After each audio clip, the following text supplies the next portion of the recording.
It is 3 and Out on this Thursday. Kevin, BJ, and Ben. Glad you are with us. So much to get to here on the show. We'll talk some college football with Wes Blankenship of Outsider.com. Also, Rennie Curran, former All-American Georgia linebacker, will join us.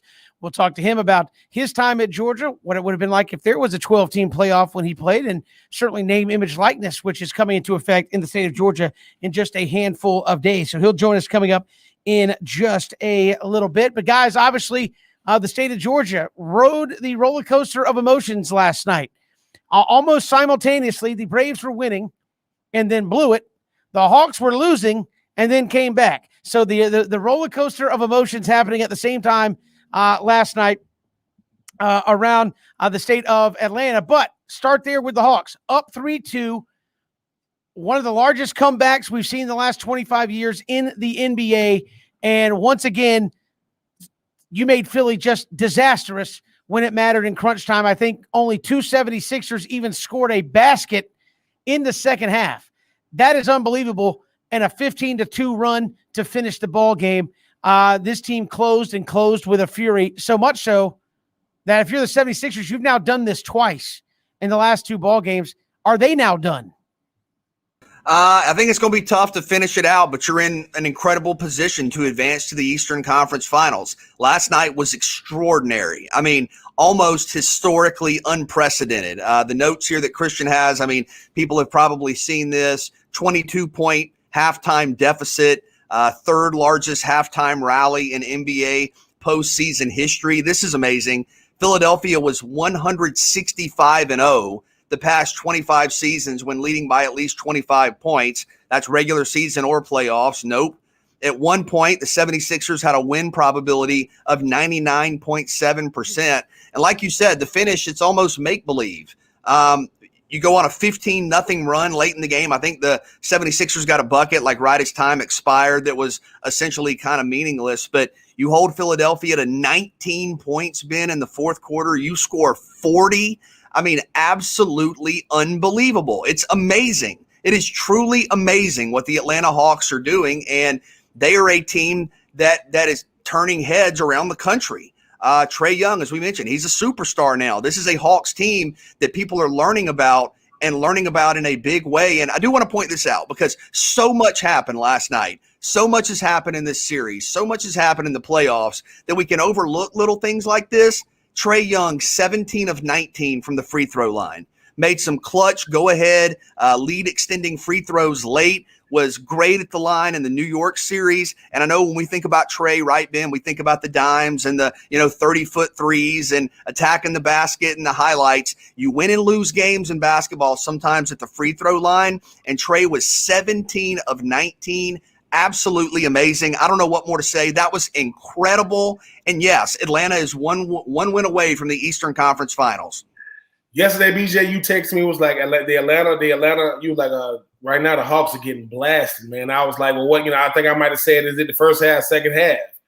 Because when you think about this Atlanta team, right, they're the only team not being talked about. They're talking about everybody else in the playoffs right now. It's about the injuries right now, who's injured, who's not injured, who's playing, who's not playing. And I think when you start looking at what a great team is built around, I think Atlanta has that. I know it's all about Milwaukee, right? Milwaukee's never won a championship. Actually, Milwaukee won a championship ever in my lifetime, and Giannis and those guys, still scratching the clawing to beat the Nets, and they down 2 stars, even though Harden played. When you look at what Atlanta did last night, once again, it becomes about what the Philadelphia 76ers didn't do. You got a double digit, halftime lead. The fact that only two professional, forget the team, 2 professional basketball players scored twice, scored only once in the second half. 2 on the fourth quarter. When you start looking at what this Atlanta team does too, BJ, they're getting stops. In order to come back down 18, you have to get stops. You have to go on a run, and you have to keep that momentum. What the Knicks taught us about the Hawks is they'll never say die team. They're gonna scratch and claw for everyone. Yeah, can they get blown out? Yeah, but that's still just one game. If you are the 76ers, you have given 2 of your best efforts the last 2 games and have come up short. I just think that while we think, Ben Simmons, once again, he's supposed to be this big name superstar. He cannot shoot. He's not clutch. They're finding a way to get him out of the game when it matters. I mean, BJ, you know, with what Trae Young did the free throw line, that's only adding to his brilliance. When you look at, he makes his teammates better, check. He is the go-to guy, check. He is going to have the ball in his hand at the end of the game, check. If he can get more efficient at shooting threes, he's going to be almost unstoppable. And what I'm most proud of is they didn't panic. You down by 18, and you a team that let's face it, you don't have a lot of playoff experience either besides last series, but you ain't playing like it. So I'm very, very impressed by this young Atlanta Hawks team because it's hard to deal with a guy like Joel Embiid. It's hard to deal with a guy like Ben Simmons, even if, you know, both of those guys ain't clicking together right now. You still got a lot of big games in front of you, and we still haven't seen Atlanta play their best game yet.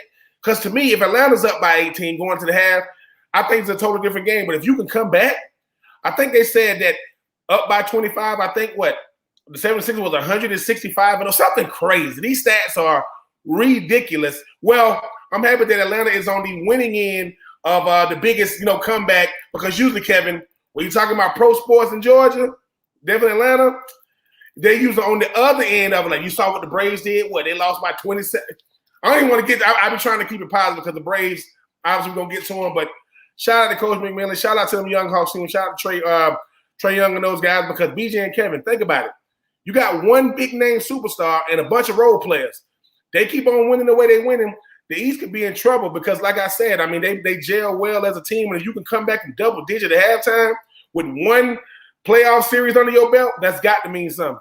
Yeah, I think the big key, as BJ has said, is look, it is about what Atlanta has done and what the other team didn't do, probably because of what Atlanta has done, and that is for 2 games now, Ben Simmons has been a disappearing act in the second half. Right? Was it in game coming out of game 4?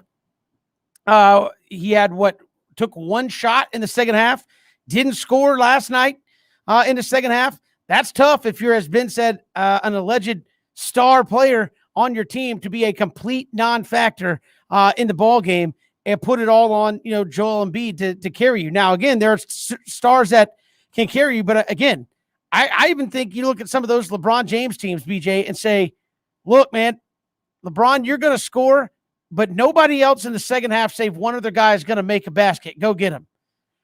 That is so hard to go out and compete and win, and give the Hawks a lot of credit for facilitating that.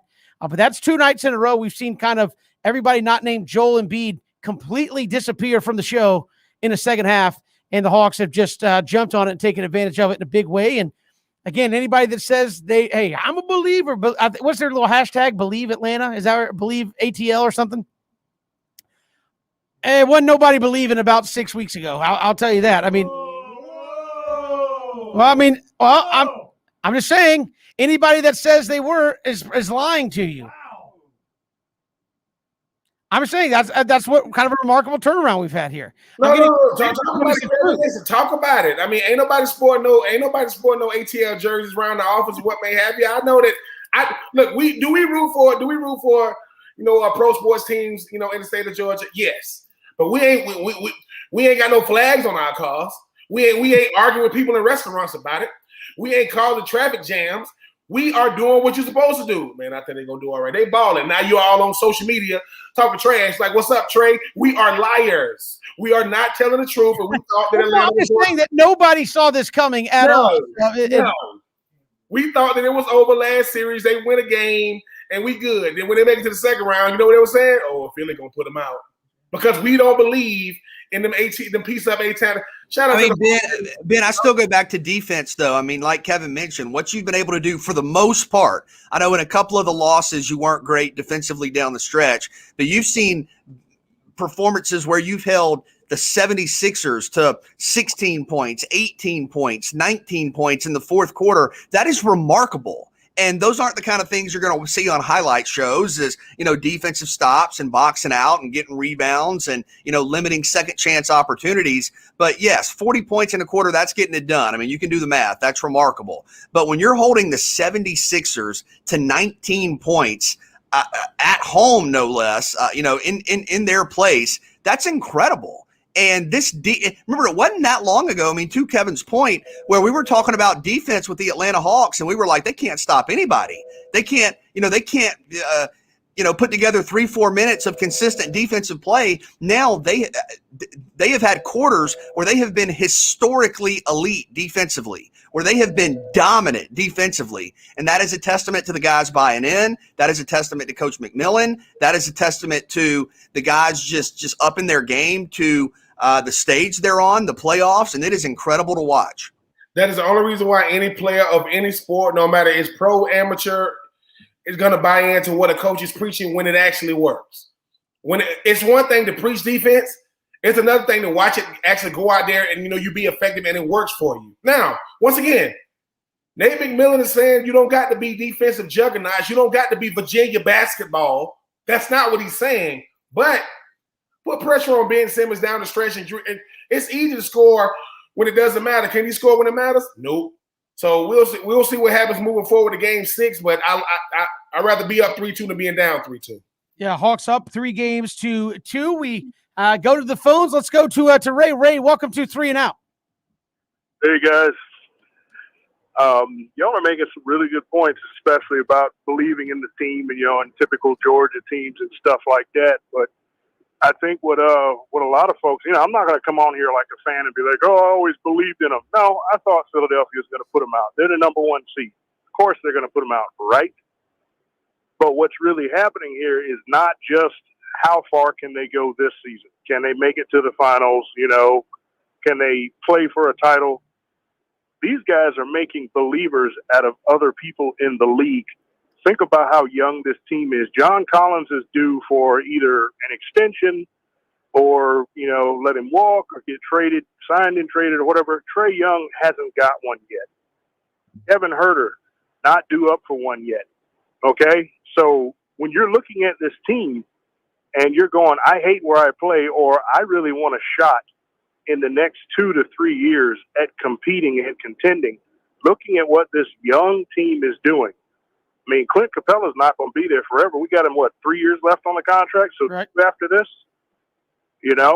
there are free agents looking at this going, I might fit here and we can compete. We don't have a 1 or 2 year window like you might have in a place like Brooklyn or some place like that. Everybody's brittle and they're a little bit older. You got a young team here, and Trae Young likes to pass the ball. He is not Russell Westbrook where it happens by accident. Ray, you're absolutely is a great point there about Trae Young and the way he's certainly come into his own distributing the basketball. We are up against a break. I appreciate the phone call, Ray. Thanks so much. Yes, sir. Appreciate it. We'll come back. Wes Blankenship going to join us. We're talking some college football with him next. It's 3 and Out on the Southern Pigskin Radio Network.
Skin Radio Network, Kevin, BJ, and Ben. Glad you are with us. College football always in the news, and we look at Georgia Bulldogs with our next guest, co-host of the Shock and Ship podcast with DJ Shockley. Wes Blankenship joins us here on 3 and Out. Wes, welcome to the show. How are you?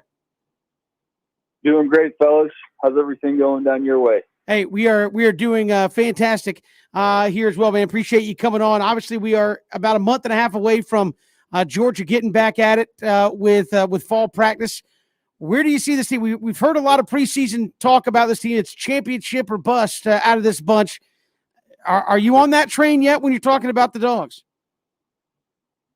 So I've had a few people ask me this question, and I think it comes down to, as a person affiliated with Georgia, I'm speaking for the Georgia fans out there, can you get over your jaded feelings about the Dogs?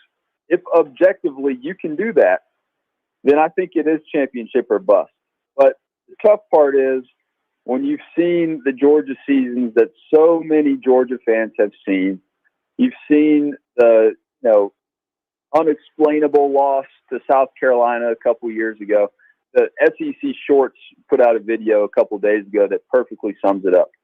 And for that reason, I understand why some Georgia fans may be a little doubtful, but with the team, as it stands on paper, yes, this team has to win a championship. Assuming Alabama makes the SEC championship game, and we don't know that, but if you go off preseason predictions, is it fair to say that Georgia's going to have to beat one of Clemson or Alabama to make it into that Final Four? Yeah, I mean, why leave it up to doubt, right? And, if you think Georgia is a playoff caliber team, then I don't think it's outlandish to think that Georgia could split that hypothetical, set of matchups. And Wes, when you think about the first game of the year, obviously, when you talk about this Clemson team, big-time postseason aspirations, Georgia's going to have a good showing. How much does Georgia have to win that first game, assuming – because, we know that that Clemson's going to run the table, in the ACC. Georgia hasn't won every game in the SEC in a long time. So how pivotal is that opening game and really getting the W is only going to be best suited for Georgia's postseason aspirations as well? Yeah, I mean, I can't say it's a must win. The schedule after Clemson does look pretty manageable. But it gives you a little bit more wiggle room, right?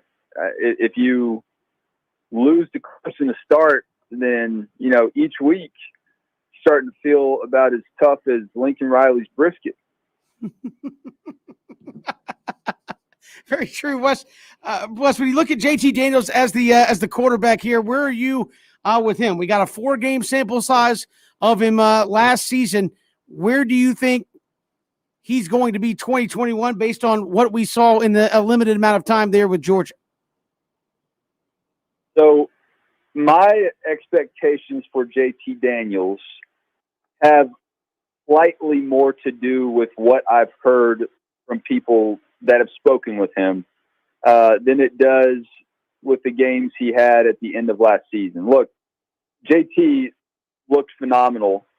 What we've seen on film, including G-Day, take that for what it's worth. Okay, it looks great, but it's not the top-notch competition. He played against the Mississippi State team. That was a bit of a shootout, probably more than Georgia expected to be in, but he didn't really go through the meat of that Georgia schedule with Alabama and Florida. So with all that being said, I've heard we had Tom Hart from ESPN on Shock and Ship several weeks ago after G-Day. And he said that they've been talking to these guys, these quarterbacks, for a very long time, but no one really struck him the way that JT Daniels did with his preparation, just his book nerd mentality. He really left a mark on Tom Hart and Cole Kublik and Jordan Rodgers, for what that's worth. I didn't have that conversation directly, but to hear that to hear that he's got the mental side down and expects a lot of himself there. In addition, with the things that we've seen a little bit on the field, Cincinnati was a good test, but still not the best. So you pair those two things together, I really do think people should have high expectations for JT Daniels, and it surprises me. Maybe it is that unknown quantity, but it surprises me to not see him more in some of these, take him with a grain of salt, early mock drafts. He's not even in the top 4 of a lot of people's lists. So he's going to have to go out and prove it, I guess. Schematically, Wes, what do you expect to see out of the Dogs? A program that's known for running the football, and you have great backs, but with the potential to throw the football like they have, what do you think we're going to see run-pass balance-wise? Man, if you're Todd Monken, how do you not make it 70-30 pass run with the guys they've added through recruiting and through the portal? It's tempting. There are just so many legitimate weapons at wideout and at tight end between Washington and, Gilbert. We'll see how all that shakes out in those battles. But to have speed, you have a first-team All-American track star in Arian Smith. And even though Pickens is down, you could argue that there are guys that you're looking at before Arian Smith, talking about Burton and the experience of Kearis Jackson and seeing players come back from injury. Blaylock. I mean, those are tools across the board that at wide receiver Georgia has not had. And I know it seems like possible to replace a player like George Pickens, but Georgia's going to have a chance to do it, albeit by committee. Obviously, this Georgia defense is going to be elite. What does a guy like Darian Kendrick bring to the table to where you could just go out there schematically? If I could take away the other team's number one receiver, how much better does that make the team, and how much better does that make that defense to be able to go out there and really just be unleashed on these opposing offenses? And I think it's the table stakes for college football right now. Georgia, on the defensive back side, like you were mentioning, they had NFL draft talent just leave, and they didn't have that depth there due to some transfers, right?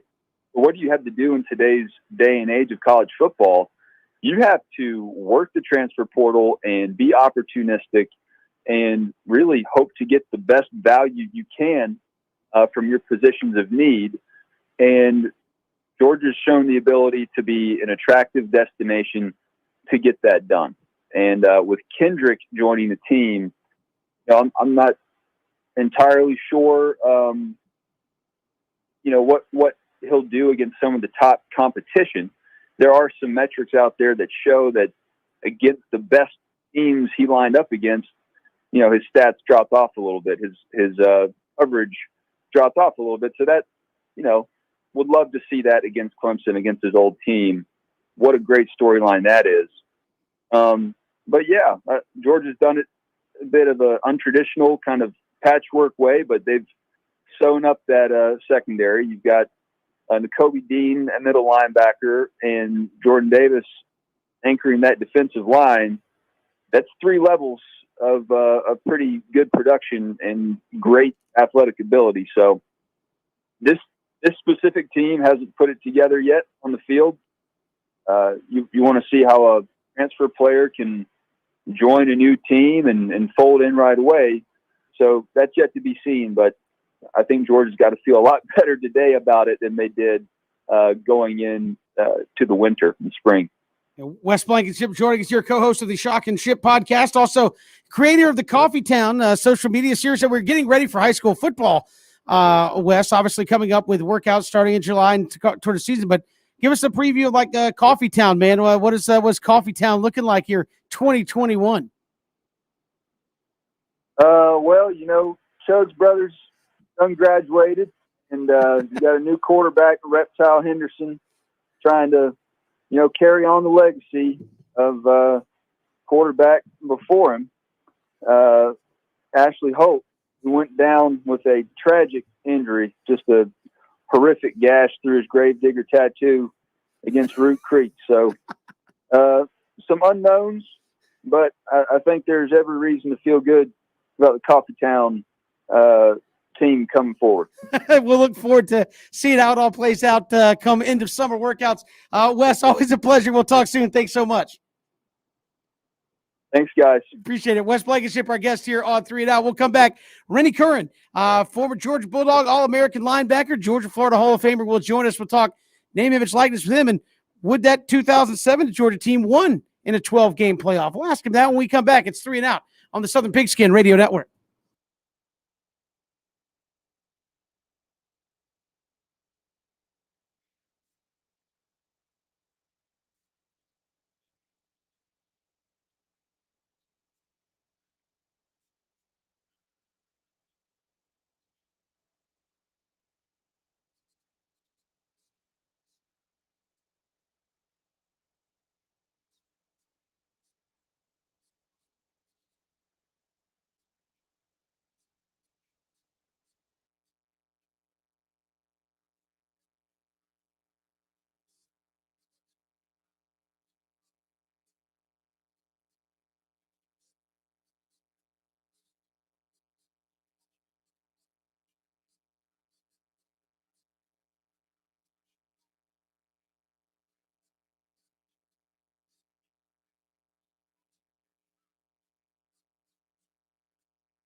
Great to be here on 3 and Out all across the Southern Pigskin Radio Network, streaming live, ESPNCoastal.com, also live on Facebook, Twitter, and YouTube as well. Glad you're with us here on the show as we are joined by a former All-American linebacker at the University of Georgia, Florida Hall of Famer as well. Rennie Curran joins us here on 3 and Out. Rennie, welcome back to the show. How are you?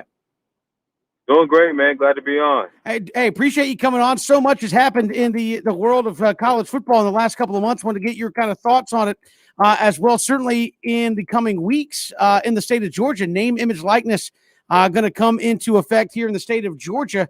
As a former player, obviously you did not get the benefit of that, but what do you think it will mean for players now once that comes on board?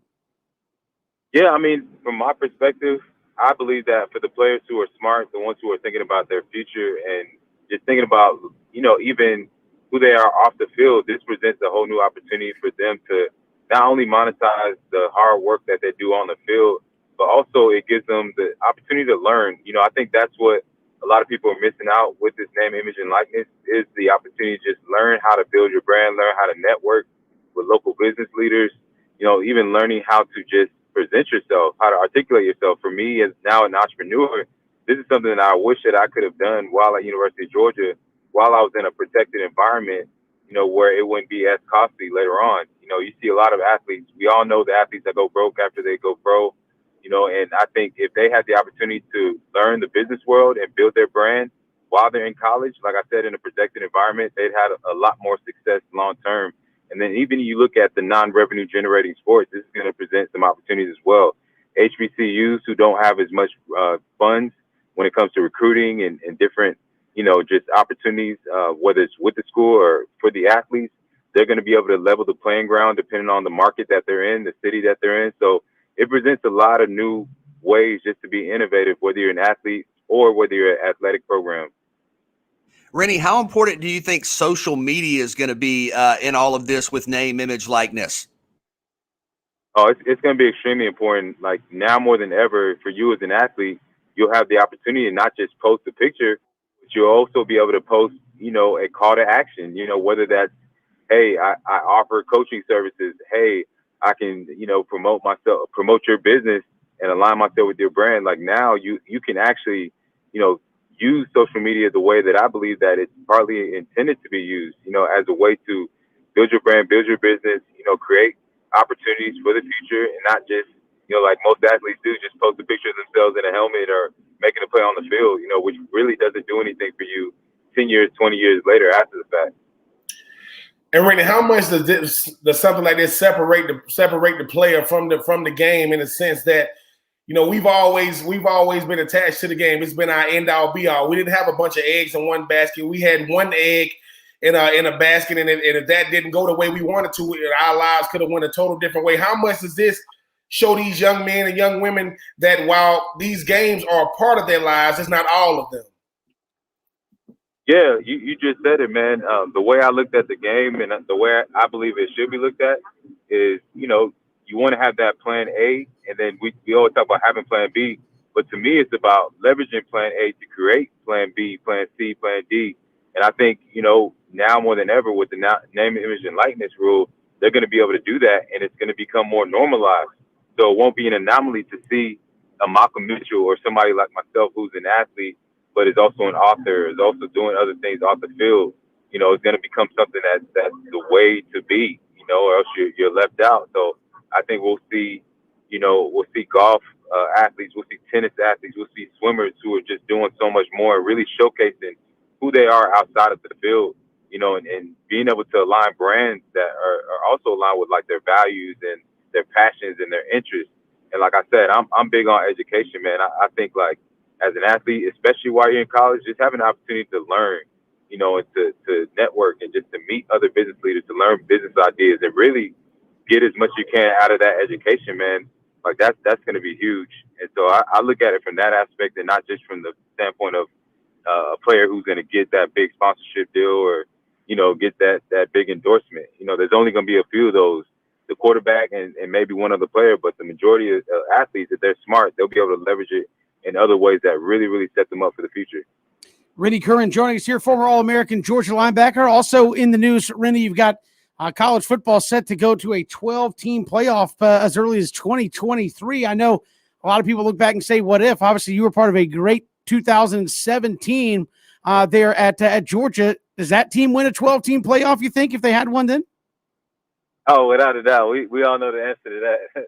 That was an amazing year, man, and we all know, how we ended that year, ending with number 2. We were just on fire and unbeatable, and fortunately, the chips, the chips fell where they did, and we didn't have systems like this in place, but I honestly believe we would have won it all if we had a system like this in place, or just playoffs as a whole. So what are your thoughts on the expansion? We've had the 4-team format for a couple of years, I think going back to 2014, and now potentially in a couple of years go into 12. Do you think that's good for the sport? Yeah, I mean, it's, you can always argue about the pros and cons of adding more games and different things like that. I definitely think it's good for the sport in terms of, how you have those teams that are on the cusp. They may not be in a very strong conference. And, they usually have the most to say when it comes to just where they end up, what bowl games they end up, how well-respected their records are. And it really, closes that gap in terms of having situations like that with the smaller schools that may have an undefeated record. And then ultimately, I mean, it's more revenue, more TV time, for athletic programs and for the NCAA to rack up more money and more sponsorships. So that's always good. It is a business. We got to be real about that. So from that aspect, it's going to be great, for the numbers, for the ratings. You get even more build up to that national championship game. There's more, more storylines. There's just more of everything that we love, more football. So I think from that aspect, it's going to be great. And Rennie, obviously your Georgia Bulldogs are picked to do some big time things this year, definitely in the postseason. And when you look at what you guys did in the transfer portal, it's only adding to you guys already, a firepower. You were a guy that was at Georgia. You were a guy that, you 2017 had a chance to really make some noise had they had that 12-team playoff. Most people only hear about it. Most people only talk about it. You lived it. What is it like being a leader on the team, being one of the best players on the team with big-time postseason aspirations and having to try to live up to those expectations? Yeah, I mean, it's really it can be a lot of pressure, but when you're a performer and when you go out there, you practice, you prepare, you get your mindset right, and you know where you're trying to head to as far as being the best, at that level, man. It's like it's one of those things that comes with it. It's like just one of those things you just really learn to operate in, and it's something that helps me now in the business world. Just knowing that if I'm trying to get to this highest level, I have to have a certain mindset. I have to have a certain level of preparation, and I have to understand also that there's going to be expectations that come with that. So that's kind of my perspective on it, man. Being that team captain, being somebody that folks look to, to perform and to really get things done. So yeah. Obviously, the format is going to play itself out here as they finalize all this stuff in terms of off weeks and things of that nature. But depending on who wins this thing, you could be talking about 16, 17 games for the champion and runner-up. How suited do you think you would have been or were in college to handle basically an NFL schedule at that point to try to play out for a national championship? And do you think that will be a problem for college football moving forward for some of these teams? Man, I think for me, I know how it would have been. It didn't matter how many games I was going to play. For me, it's like the more the better because you get more time, more stats, right? More opportunities to build your stats up and things like that. And then you get more chance to showcase your talent and abilities. And if you're a guy, especially coming off last year with the pandemic, if I'm in that position, I'm trying to get all the film that I can get and showcase the teams that, I have the ability to play at that next level. So I think that, when you're young, when you're 18 to 21 years old, I mean, you guys know you don't feel that, that pain like you would in the NFL schedule. Like your body bounces back a lot faster than it does when you're in the latter parts of your career. So I think these guys are going to be hungry. They're going to be ready to compete. We got that transfer portal and everything where guys are coming in. They're looking for opportunities to start and get on the field. So this just presents more opportunities. I know guys have long talked about the SEC preparing them for the pros in the NFL. Do you think the SEC schedule and, hey, look, playing 2, 3, 4 top 10, top 15 teams in a row, that could prepare you for the playoff as well, where you might have to play, 2 or 3 top 12 teams in a row? Yeah, I mean, it definitely does. We all know playing the SEC is challenging. And, the one drawback that this could present is, you could see more injuries, which could affect teams a lot more down the line. And so I think it's going to be crucial, especially as they get to that postseason, making sure that just like in the NFL, they give the guys time to rest. They're really being smart. And I mean, things nowadays in terms of, just physical therapy and performance, like it's so far advanced was when I was playing. I mean, they weren't, nobody's talking about hyperbaric chambers and microcurrent and all those different things. And now all these guys have access, especially if you're in that SEC or a powerhouse school. So I definitely think that's is not going to be that much of a factor. But like I said, the competition is always going to be there. And Ren, I know we talked about this earlier, but as far as like the name and image likeness, these young people are gonna have representation. I mean, you was blessed enough, I was blessed enough to be able to go to the National Football League, and we had representation. Just talk about how important, if not the most important thing they're gonna do before they even think about making money off their name and image. Like, they got to get the right representation to make sure they got their best interest in mind. Oh yeah, that's huge, and that's something that's not really being talked about much. I mean, they're mentioning how guys are going to be able to have the opportunity to get their own agents and get their own marketing representatives. But you're exactly right. I mean, when you're that age, people who have been in the industry for a long time, guys who are older and who've been through the ranks, like they can very easily take advantage of you. They can get you in, bad business deals. They can, just really just exploit you. Which we already know that's already kind of happening to an extent, but even more so now, that opens up the door for a lot of people who wouldn't necessarily have a chance to interact with these athletes to get with them a lot earlier. And so that's sports agents or assistants of sports agents, that the uncle sometimes, or just somebody who doesn't always have your best interest. So I think a big part of this needs to be that education. Number one, just making sure these guys know who they should be looking to partner with in terms of representation, and then how to find the right deals, how to, read between the lines, all those types of things. And I'm definitely going to be at the forefront of trying to make sure that I'm looking out for guys as a former athlete, looking out for the younger guys and making sure that they know what to look out for as well. And Randy, speaking of being at the forefront, you guys start off the season this year against Clemson. Obviously, big time expectations coming out of Athens and nationally. If this is the year that Georgia finally wins that national championship, I know you're a humble dude. Are you talking trash to everybody that has something to say, including myself? I mean, of course, I'm always pulling for my dog. You know that, for my dogs. Expecting big things out of them. We brought in a couple great transfer. I mean, in the backfield or in the defensive backfield, with the defensive backs, and then we brought in some wide receivers as well. And I mean, there's no telling what's going to happen once the season starts as well, with the transfer portal now being an option. But I'm excited just to see JT Daniels get back out there and continue on with what he's been what he was able to put together last year, and just the amount of talent that we have coming back, offensively, especially. It's going to be exciting to see. And now we don't have the pandemic to worry about. They get a full off season to really prepare, really build that camaraderie.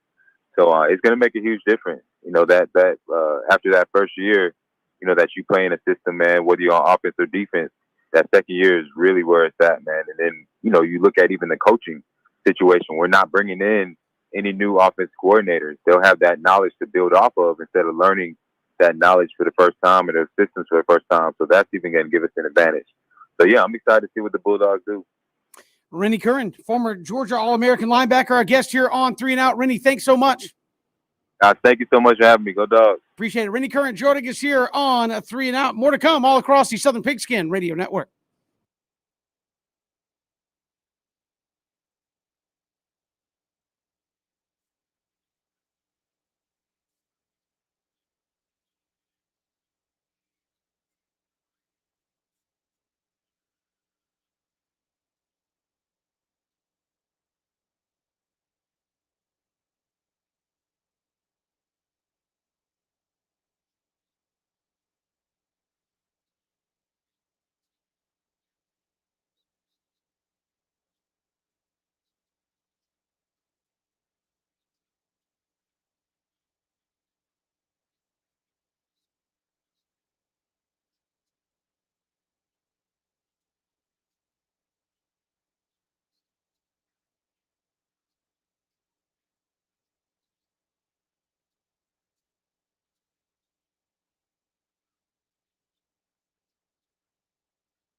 It is 3 and Out on this Wednesday. Glad you are with us. So much to get to still on the show. We'll look at the Hawks, their big victory last night, ahead now in the series. We've got according to what Christian has told me, a better version of Name That Team today that, quote, I will like. I don't know what that means. Better. Yesterday was the most unbelievable rendition of Name That Team we've ever had. You took a commanding league in a European soccer, Name That Team, right, and BJ came storming back. In Braves fashion, there's some controversy. I went to Chris Martin out of the bullpen and blew it. No, there's some controversy out there that you threw that game so you wouldn't be associated with soccer. I will neither confirm nor deny that, but I did get lucky a few times in that Name That Team match yesterday. BJ should have known. BJ actually came in after the fact and was like, yeah, I actually knew some of those. I'm going to blame it on the host who didn't pronounce the names correctly. So he pronounced them perfectly. I listened. You're welcome, Cody. I don't know, BJ. That's not what you said yesterday. Kevin, no, I was impressed with you. No, a couple of them I think I initially misunderstood from Cody, but no, you did well. You did a great job. I mean, dude, don't be ashamed because you know more about sports and soccer than you've let on. I've never been more ashamed yesterday. If I could have finished 3rd out of 2, I would have rather have done that. We'll see if I'll probably have a big redemptive stretch today where I won't get a single one right, and it'll just be back to normal. I can promise you, Kevin, you'll get at least 5 of these. Oh, well, that's setting me up for failure. We'll get to that next hour. It's 3 and Out all across the Southern Pigskin Radio Network. We take 3 around the corner. Hit us up on Twitter at Pigskin Radio. Streaming live as well, ESPNCoastal.com, also on Facebook, Twitter, and YouTube.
Welcome back, hour 2 of 3 and Out, all across the Southern Pigskin Radio Network. Kevin, BJ, and Ben, glad you are with us. Got a little Name That Team coming up here this hour as well. So looking forward to, I guess, a rematch from yesterday. BJ taking me down on the soccer knowledge. But apparently it's not soccer. It's a better topic. How about that?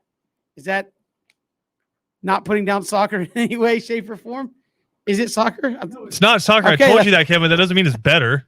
It's better. Ben would agree. If it's not soccer, the topic today, that's better, right?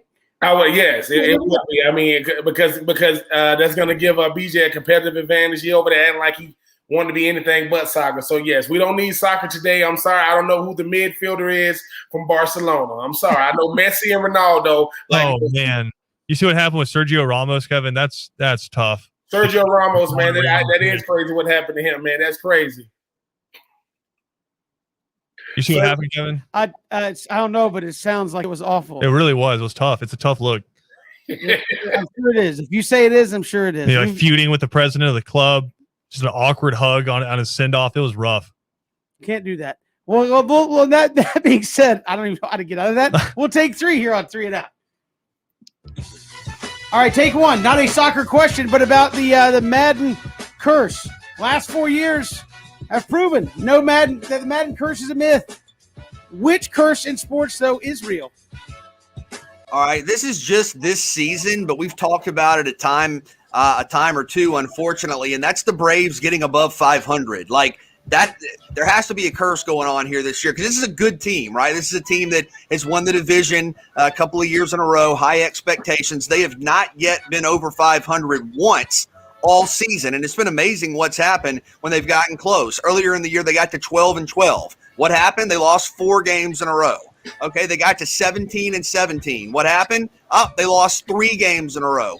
They got to 24-24. What happened? Lost 4 out of 5, and then most recently got to 29-29. All right, had a great series against the Dodgers. Here they come.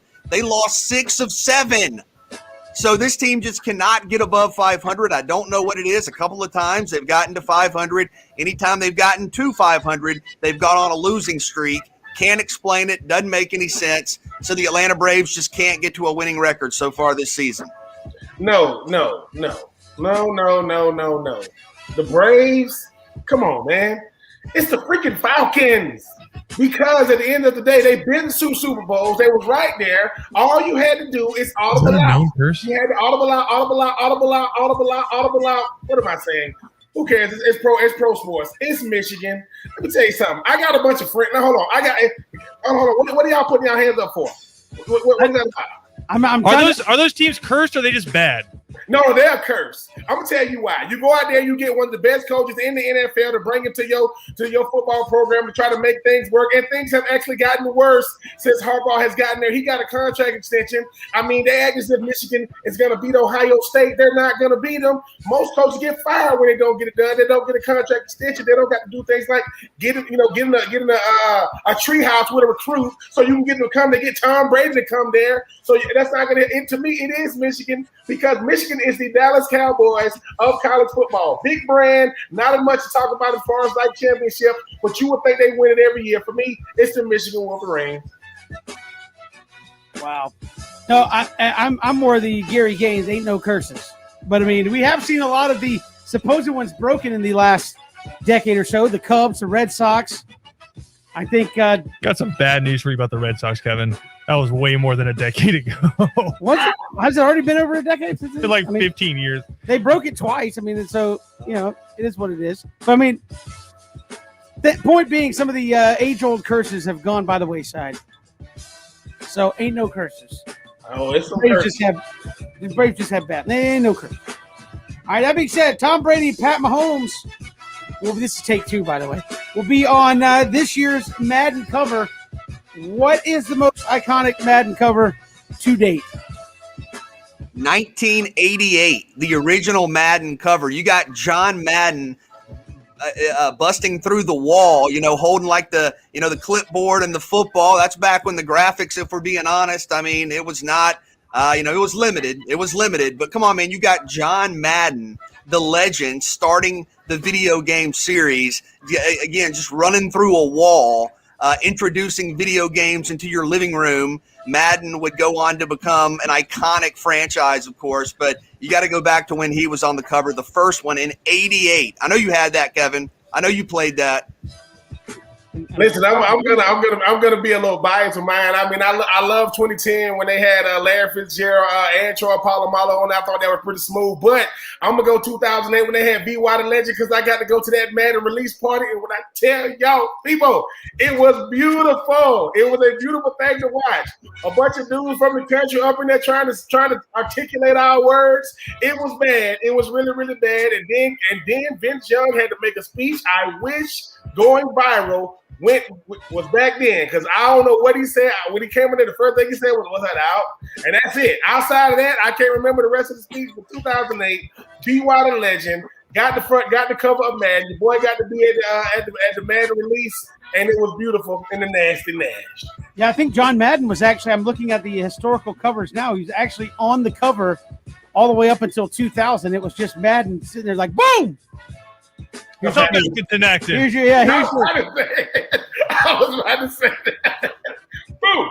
Boom. This guy, oh my God, he got the best voice ever, man. Oh my God. No, I think for anybody in this state, it has to be 2004, right, with Michael Vick, because you're like, like BJ talked the other day, like it's hard to believe, but like it's true. It's like there is a 12-team college football playoff. Like back in 2004, it's like I know it's Michael Vick, but like there is an Atlanta Falcon on the cover of Madden. Like, let me say it out loud. There is an Atlanta Falcon on the cover of Madden. Like, what? Like, that doesn't like there's certain teams you just think, wow, they're never gonna get a cover. The Falcons were one of those. And they got one. Michael Vick, 2004. It's unbelievable. No, I think that was like the first year they integrated the second joystick for running too, if I'm not mistaken. Look at Kevin taking us back and showing. No. The two most iconic things you could be on the front cover of. I mean, Christian, I'm finna tell my age. Before it was Madden, it was East Bay. If you could be on the front cover of that, you was that dude back when we used to get that. And now it's Madden. So I don't know if Vic was on the front cover of East Bay, but when it comes to that Madden, I had the jersey. Hold on, Ben. Did you get to meet John Madden? I did get to meet John Madden one time when I was at Lambeau Field, and I got to say it. I mean, I said it when I was at before. I got a big face. I do. I admit that. John Madden face don't even look real how big it is. Like he turn around and you like, you all right, sir? You get him some water or something. It's like it's massive, man. It's like it looked like he looked like the Ohio State mascot. See how big his head is? It's like that, man. It's crazy. I love it. I love it. It's funny. You see how Christian just went boom. I wanted to do that when I met him. Like I wanted to be like boom. You know what I'm saying? Got athlete's foot. I'm just saying, man. I mean, hey, what? I'm just being honest. I love John Madden, man, but his face is like he just breathing in helium all day. It just going. It won't stop. Love him though. Love him. Sounds like I'm serious. Like the thing was, it sounds like nothing but love. I said, "There go John Madden over there," and as I got closer to him, I said, "Oh my God, what's wrong?" Nothing better than you walking up and you go, "Boom, boom." Just keep walking. All right, moving along. Take 3. Today is National Eat Your Vegetables Day.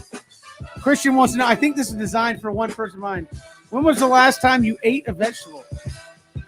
Yeah, I mean, I had some vegetables a couple of days ago. I had some onions. I had to, we had to Google which foods were vegetables because potatoes we didn't know offhand.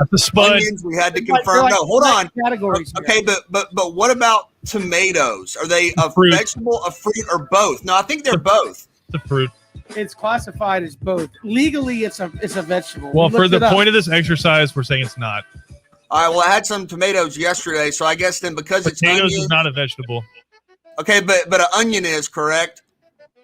I don't know. Is an onion a vegetable, Cody? I don't think so. Look it up. What would it be? What would it be? Potato's a spud. No, but what would onion be? A root? Yeah, it's a root vegetable. Yeah, It's a vegetable. Yeah, it's a vegetable. You're good. I had a vegetable 2 days ago. I like the vegetables. Listen, 3 days ago, I had cabbages. I love cabbages. I could eat cabbages every day. I mean, when it comes to the kale, my mom made some kale. You know, she seasoned that real good. But for me, it's cabbages. You know, it's kale. And obviously, when it comes to the squizzage, let's get right. I mean, but yeah, Southern's agreeing with you, Ben. Southern's all about some cabbage, apparently. I'm just saying, like, listen, cabbage is the best because you can season it with or without meat. Now, if you can season it without meat, you're a bad mamma jamma. I'm just saying, I have to season it without meat because, well, I'm going to burn the meat, and I don't want to disrespect that meat, so I have to find a way to season mine without. BJ, what about the little nasty stuff you eat? You know, the little. They're called green beans, dude. What are you talking about? Yeah, but the way you eat them is nasty because green beans. I'm thinking you put them in water, let them get soft, and you eat them. Kevin, you called someone else a liar earlier in a very, very. Who? You said someone's lying. Like basically, if people thought the Hawks were going to win, they're lying, right? So you called out people in a very definitive fashion, saying you're a liar. Yeah. All right. I want you to be 1,000% on it. I'm an open book on this. No, show. I want you to be 1,000% on it. As a grown man, yeah. When was the last time you actually ingested a vegetable? I was putting a lot of thought into this, and that should tell you all you need. No, hold on a second, Christian. In the show meeting, he literally was like he was going. Well, 6 weeks ago, I went to my dad's house. No, Good didn't night. do it then. I don't know if 3 months ago. Okay. I will say probably within the last 2 weeks. I don't really know the date, but within the last 2 weeks, I did. Like, can you think like specifically of the time? And I'm not talking about like I had an onion on a burger. I'm talking like, can you specifically think of the last time you actually like ate a vegetable by itself? Like not like on a side. Like you green had bean casserole doesn't count. No, like you had a protein and on the side there were vegetables. I'm sure it's happened within the last couple weeks. I just can't remember. I'm just being honest. It's supposed to be every day, multiple times a day, Kevin. Okay. I care about you. Okay, that's I fine. care about Oh, you. you should have heard his response to that in the show meeting when I told him that. I said, dude, you're supposed to have multiple vegetables like every day, like not once every couple of weeks or months. It's supposed to be like a daily part of your dietary I will remind you that routine. both of you guys' answers were a couple of days ago. So Okay, but dude, no. Not with the everyday lecture. Yes, and or you're no. not even doing it. Yesterday, yesterday I barely ate anything. It was not good. I wasn't feeling good. But dude, you have said before you don't like vegetables, you don't crave vegetables, and you don't want them touching your food. Is that correct? No, that's not true. I don't not like vegetables. I just don't eat them a lot. Let me ask you this, BJ. Have you ever like gone to a restaurant or like somewhere and just had like a vegetable plate? Of course. That's embarrassing. Ben, have you like somewhere good? No. I mean, no. I've never went and ordered vegetables only. Like, let me get the vegetable. No. I mean, listen, I enjoy vegetables. I enjoy vegetables, but at the same time, if I'm spending my money and I'm sitting down with a menu, do I look at the menu and go, do you guys got all vegetable selection? Yeah, well, that's all I got. I don't need to see this. Bring me all the vegetables you got. No. I mean, anybody at that table should look at me and say, dude, what's wrong with you, dude? Mm-hmm. I mean, you know. There's a restaurant around here. I'm not going to name names, but there's a restaurant around here. They do a vegetable platter, and it's like the green bean casserole, like you said, Kevin. It's the squash. It's the sweet potato casserole. It's all of it, like collard greens, and it's like 6 different veggies. Not a protein on the plate. I'm messing that thing up. I'm just saying. Good for you. No, I mean, Come with me, Kevin. I'll buy. I will eat some of that. There's just some of it I don't like. But no, if I'm buying, will you go with me and eat a vegetable platter? I mean, I won't feel great about it, but I will do it. All right, let's do it. I mean, Kevin, salad though. What about that? That's Kevin's thing. No, Kevin is like violently against salads. Yeah. And that's DJ's favorite. I get my salad through my food that I eat. They eat the salad, and then I get it through them. The rabbit food. Pretty much. That's the way I see it. We'll come back. It is 3 and Out. That's Take 3 all across the Southern Pigskin Radio Network.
Good to have you back here, 3 and Out, all across the Southern Pigskin Radio Network. We'll hit up a little rousing game of Name That Team when we come back in the next segment. So prepare yourselves mentally, fellas, for that challenge. But Walter Camp put out their preseason All-America teams earlier today. BJ, 4 Georgia Bulldogs, I believe, on there, including Jake Camarda, their second team defense, Jordan Davis, second team defense, Jamari Sawyer, second team on offense, and George Pickens, second team offense, even though he is out for the year.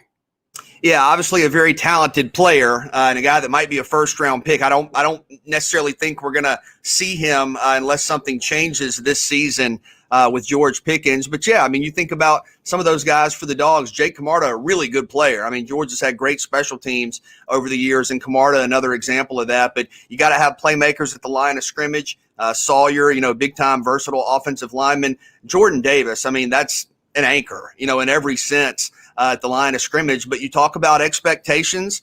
You talk about a couple of analysts now have told us, I buy into the argument for the Dogs. You got to win the championship or it's a disappointment. Well, here's one of the first All-American teams out, and again, I don't think we're going to see George Pickens this season, but you got 1, 2, 3, 4 guys. I mean, Ben, when you think about a championship team, that's what you expect, right? Multiple All-Americans. Absolutely. And the thing about having 4 Georgia players on it, even if one of them is George Pickens, just talk about the expectation that's going on outside of Athens. We understand that Georgia's going to be able to go out there and recruit every single year. You look at what they did in the transfer portal, but these Walter Camp preseason All-American lists reflect that. I don't know when these lists are made. I just know when they come out. Maybe they come out. I mean, maybe they're made BJ much farther back than when they actually come out, but.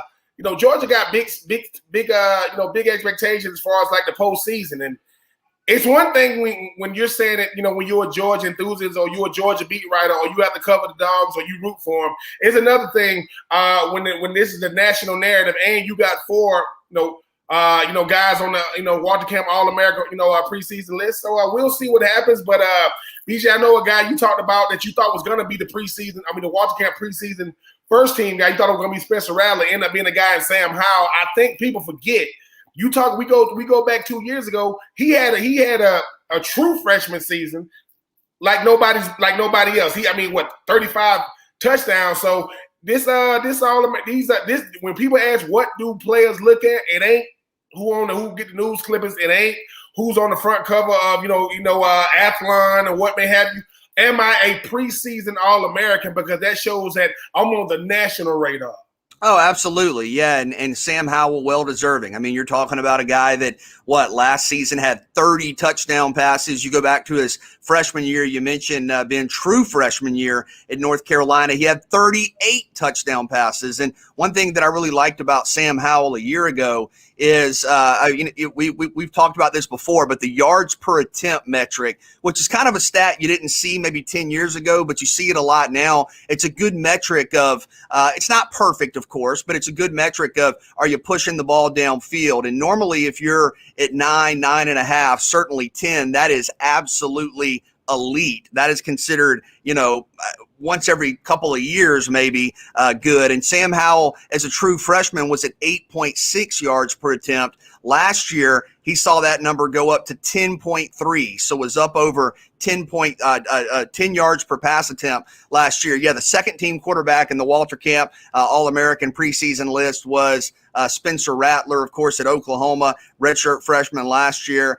This is a guy I expect his proficiency numbers to go up. He was at 9.6 yards per attempt last year. I think he'll be up over 10 this year. But great players, needless to say, a number of Georgia Bulldogs. And one guy, guys, who I was happy to see on there, and I'm glad the expectation is he's going to be good to go this fall, is Justin Ross. You think about the great wide receivers that have come through Clemson. It might be wide receiver U.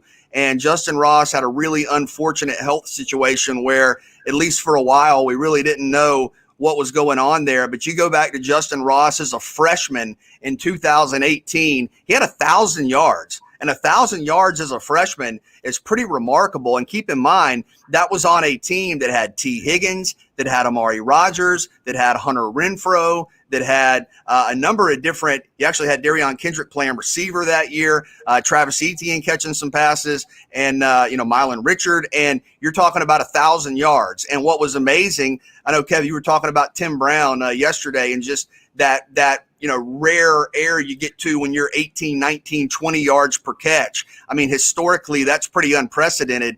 Justin Ross in 2018 averaged 21.7 yards per catch. He had 46 catches for 1,000 yards and 9 touchdowns. And then you're talking about a guy that came back as a sophomore, had 66 catches, had 8 more touchdowns. And then last year, dealing with some health stuff. So really excited to see what he can do. Really glad he's back and good to go. And he's one of the best playmakers in all of college football. Yeah, I mean, I'm looking forward to seeing. I mean, get a chance to go up against his former teammate.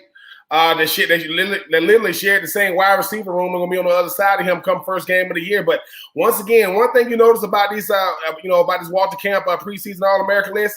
Listen to the schools of the teams. Of the players. I mean, you see a bunch of Georgia, you see a bunch of Alabamas, a bunch of Ohio States, a bunch of Oklahomas, a bunch of Texas A&M. So when you start asking, what makes these teams be contenders for the last team standing, well, they got some of the best players in the country on their team, and obviously Walter Camp is it's proven that. But I am happy for a lot of these guys. And like I said, it's certain things that will never ever go away. When you are a player in college football, the things that matters the most is the All-America teams, because that means All-Americans in college is like all pros in the NFL. That means you were considered, even have a chance of being the best player at your position in all of college football. I mean, nothing beats that. So I'm happy for all these guys, regardless if they end up All-Americans or not. Yeah, and we'll see some of how this plays out. I'm interested to follow kind of Sam Howell.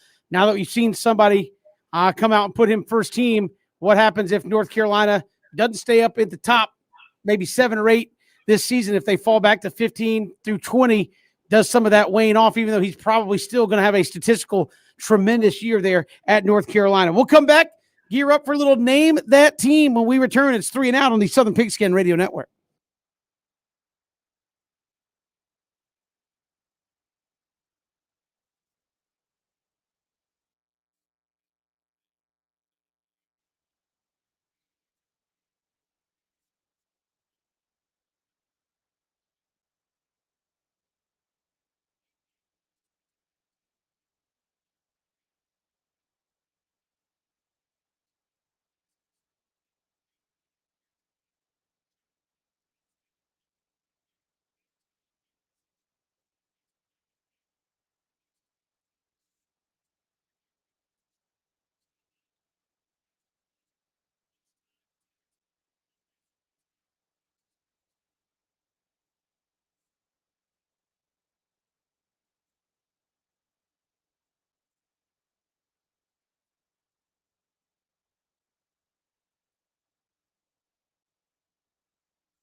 Good to have you here. It is time for a just rousing edition of Name a Team. We'll get to that in just a minute. Of course, we'll explain the rules again for those who don't know.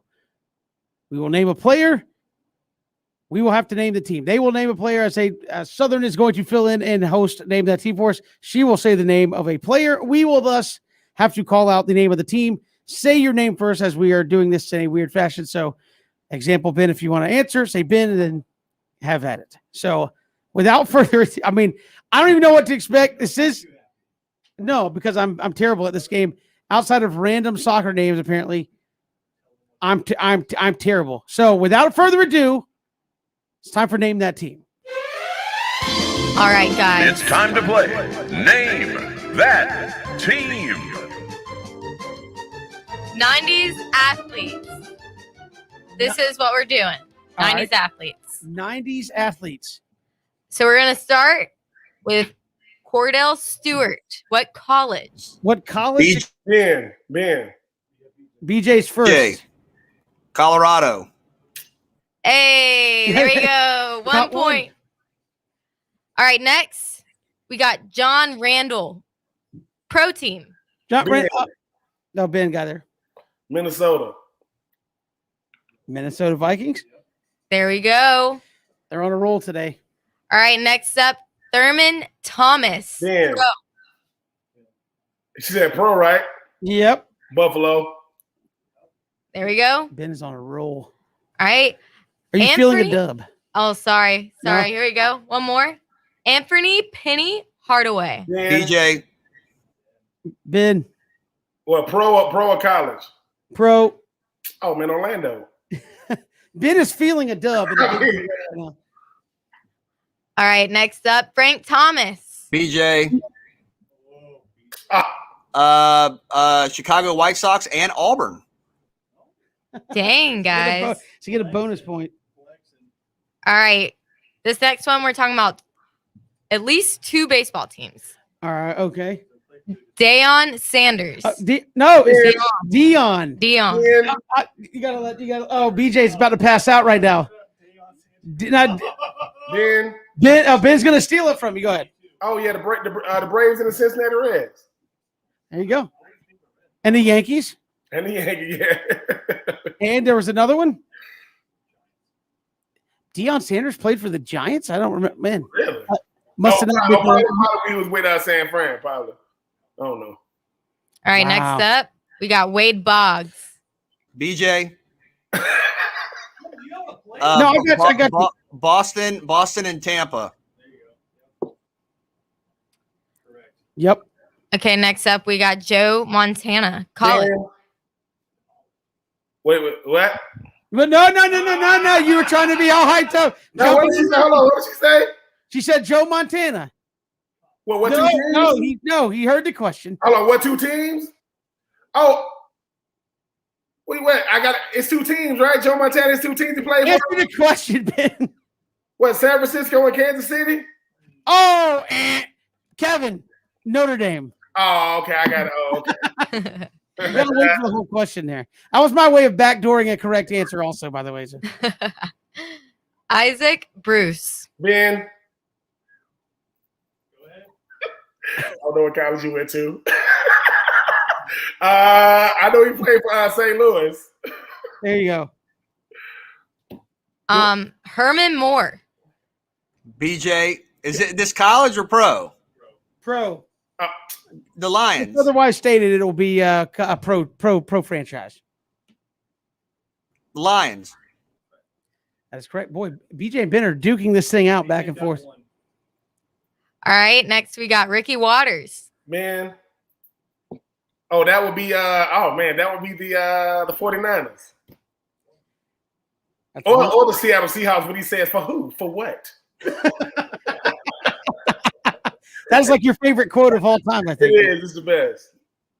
All right. Lorenzo Neal. Ben. That would be the Titans. That was too easy for you, Ben. Well, I think his son just got drafted too. yeah, his son did Can just you name another one? Can you name the other team he played for? that would be the Chargers.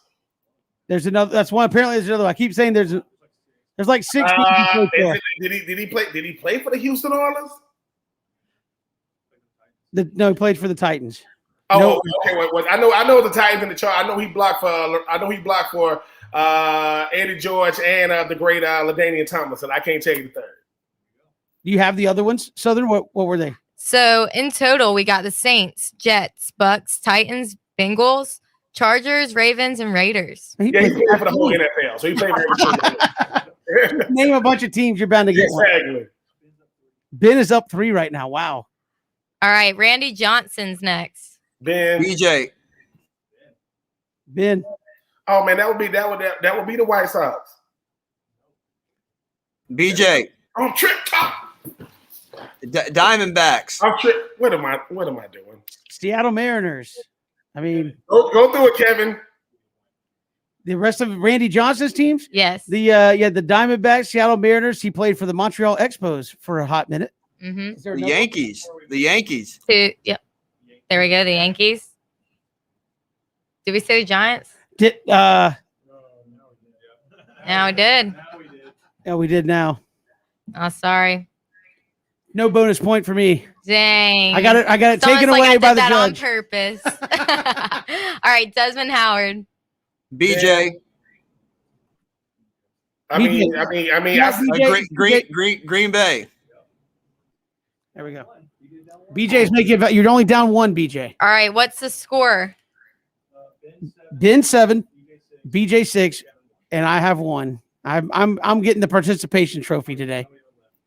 We got the tiebreaker left, but Go ahead. All right, we're gonna ask it For all the points if I get it right. Jim Harbaugh. BJ. Ben was in first. The Colts. Oh, so now we're changing it to pigskin poker. Who coached the most? How many teams did he play for? Is that what we're doing? Who can name the most teams that he played for? Harbaugh. Oh Lord. I think I got it. You take it, Kevin. I mean, you go for it. I wasn't actually expecting you to give it to me. Go ahead, Ben. Ben, answer first. No. I know the Colts. I don't know the what the Browns. I don't. The Chargers. They're all correct. And about 7 other ones? We got 2 more. 2 more? Can you guess? Good Lord. What, the 49ers? Nope. Yeah, I was going to say the 49ers too. The Vikings? Yeah, he already said the Colts. Yeah, the Colts was my first one. Vikings? Let them know, Southern. We don't know. The Ravens and the Panthers. Lions? I don't know. The Ravens and the Panthers. Wow.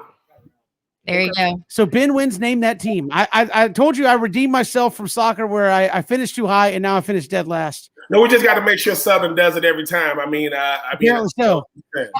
That's how Ben guarantees victory. Is Southern is the host of Name That Team. So Ben, congratulations.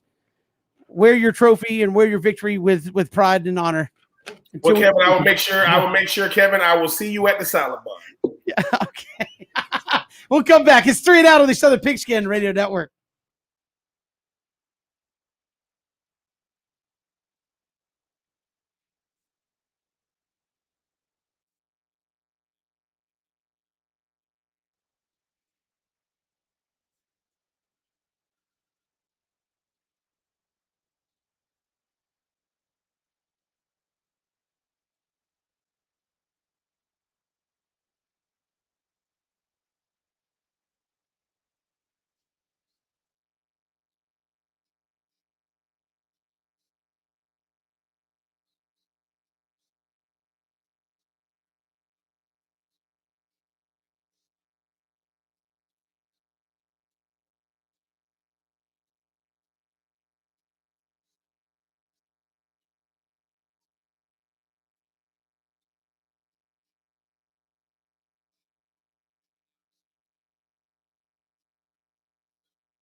It is 3 and Out all across the Southern Pigskin Radio Network. Kevin, BJ, and Ben, who is reveling in his Name That Team win.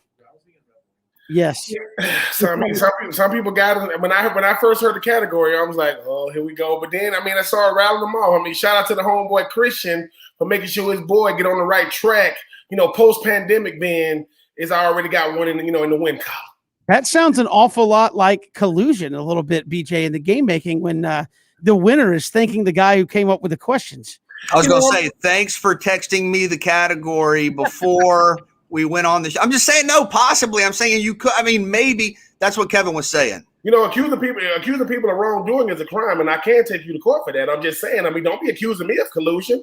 I can't even spell that. But no, I was saying what Kevin was accusing y'all of. of. So you saying what you only repeat what Kevin? You know, Kevin is the king of statute of limitation. Kevin will take it to the end. Yes, we're pursuing Kevin. And to be fair to Ben, I guess you did, technically play with some of those guys too. So, I mean, some of them I did, but at the same time, I think one of those.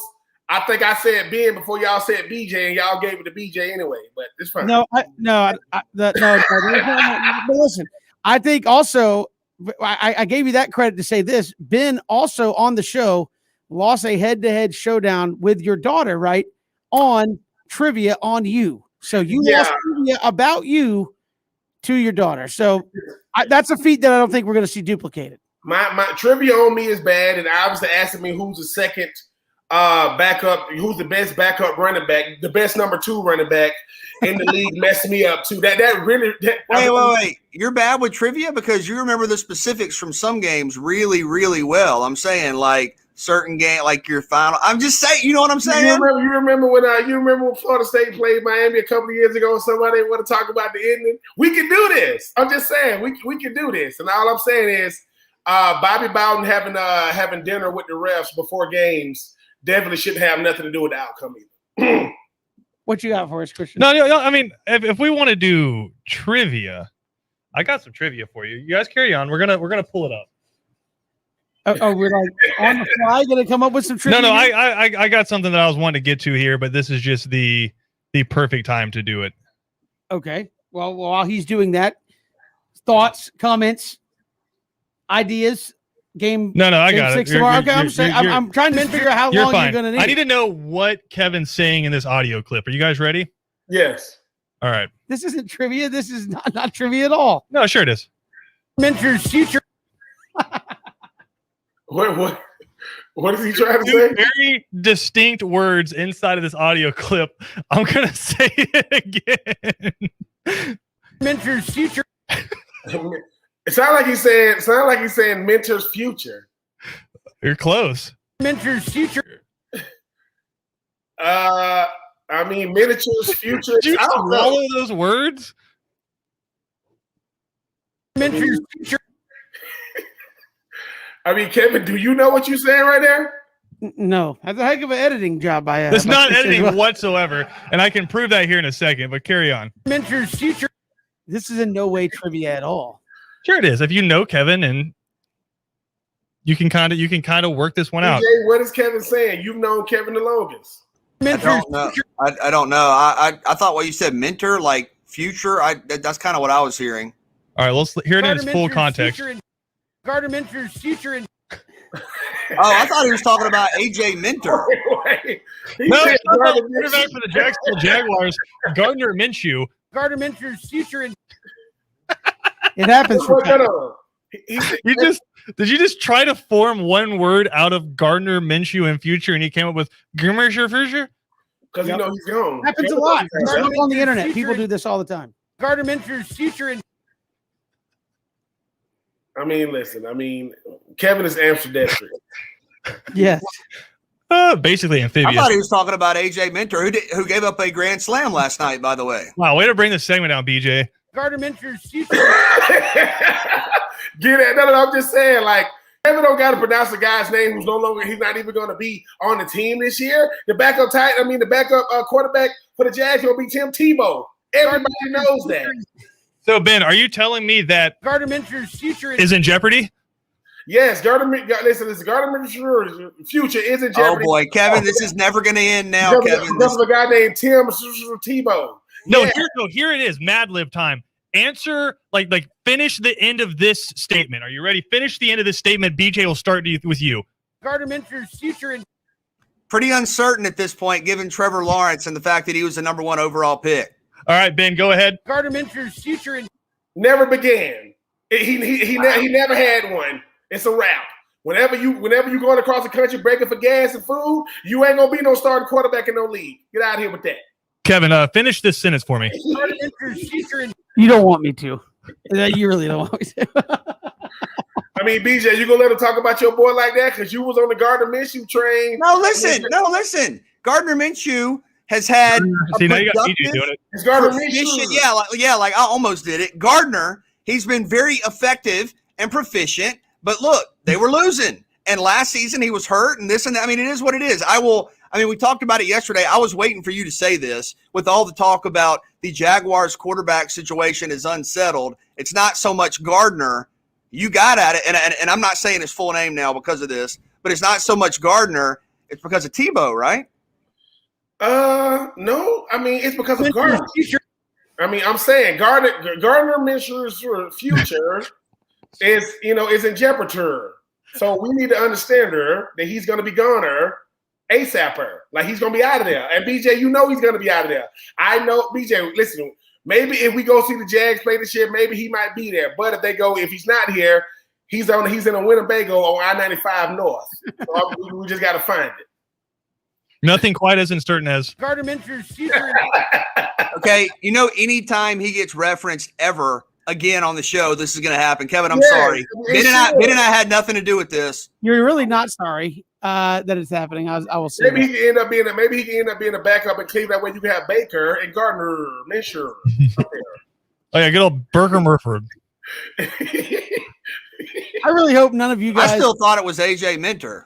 I thought it was AJ Minter's future. I know what AJ Minter's future should be, and it should involve the Atlanta Braves. I honestly thought it was Minter's seizure. It was what it sounded like I was saying, but I didn't. It sure did.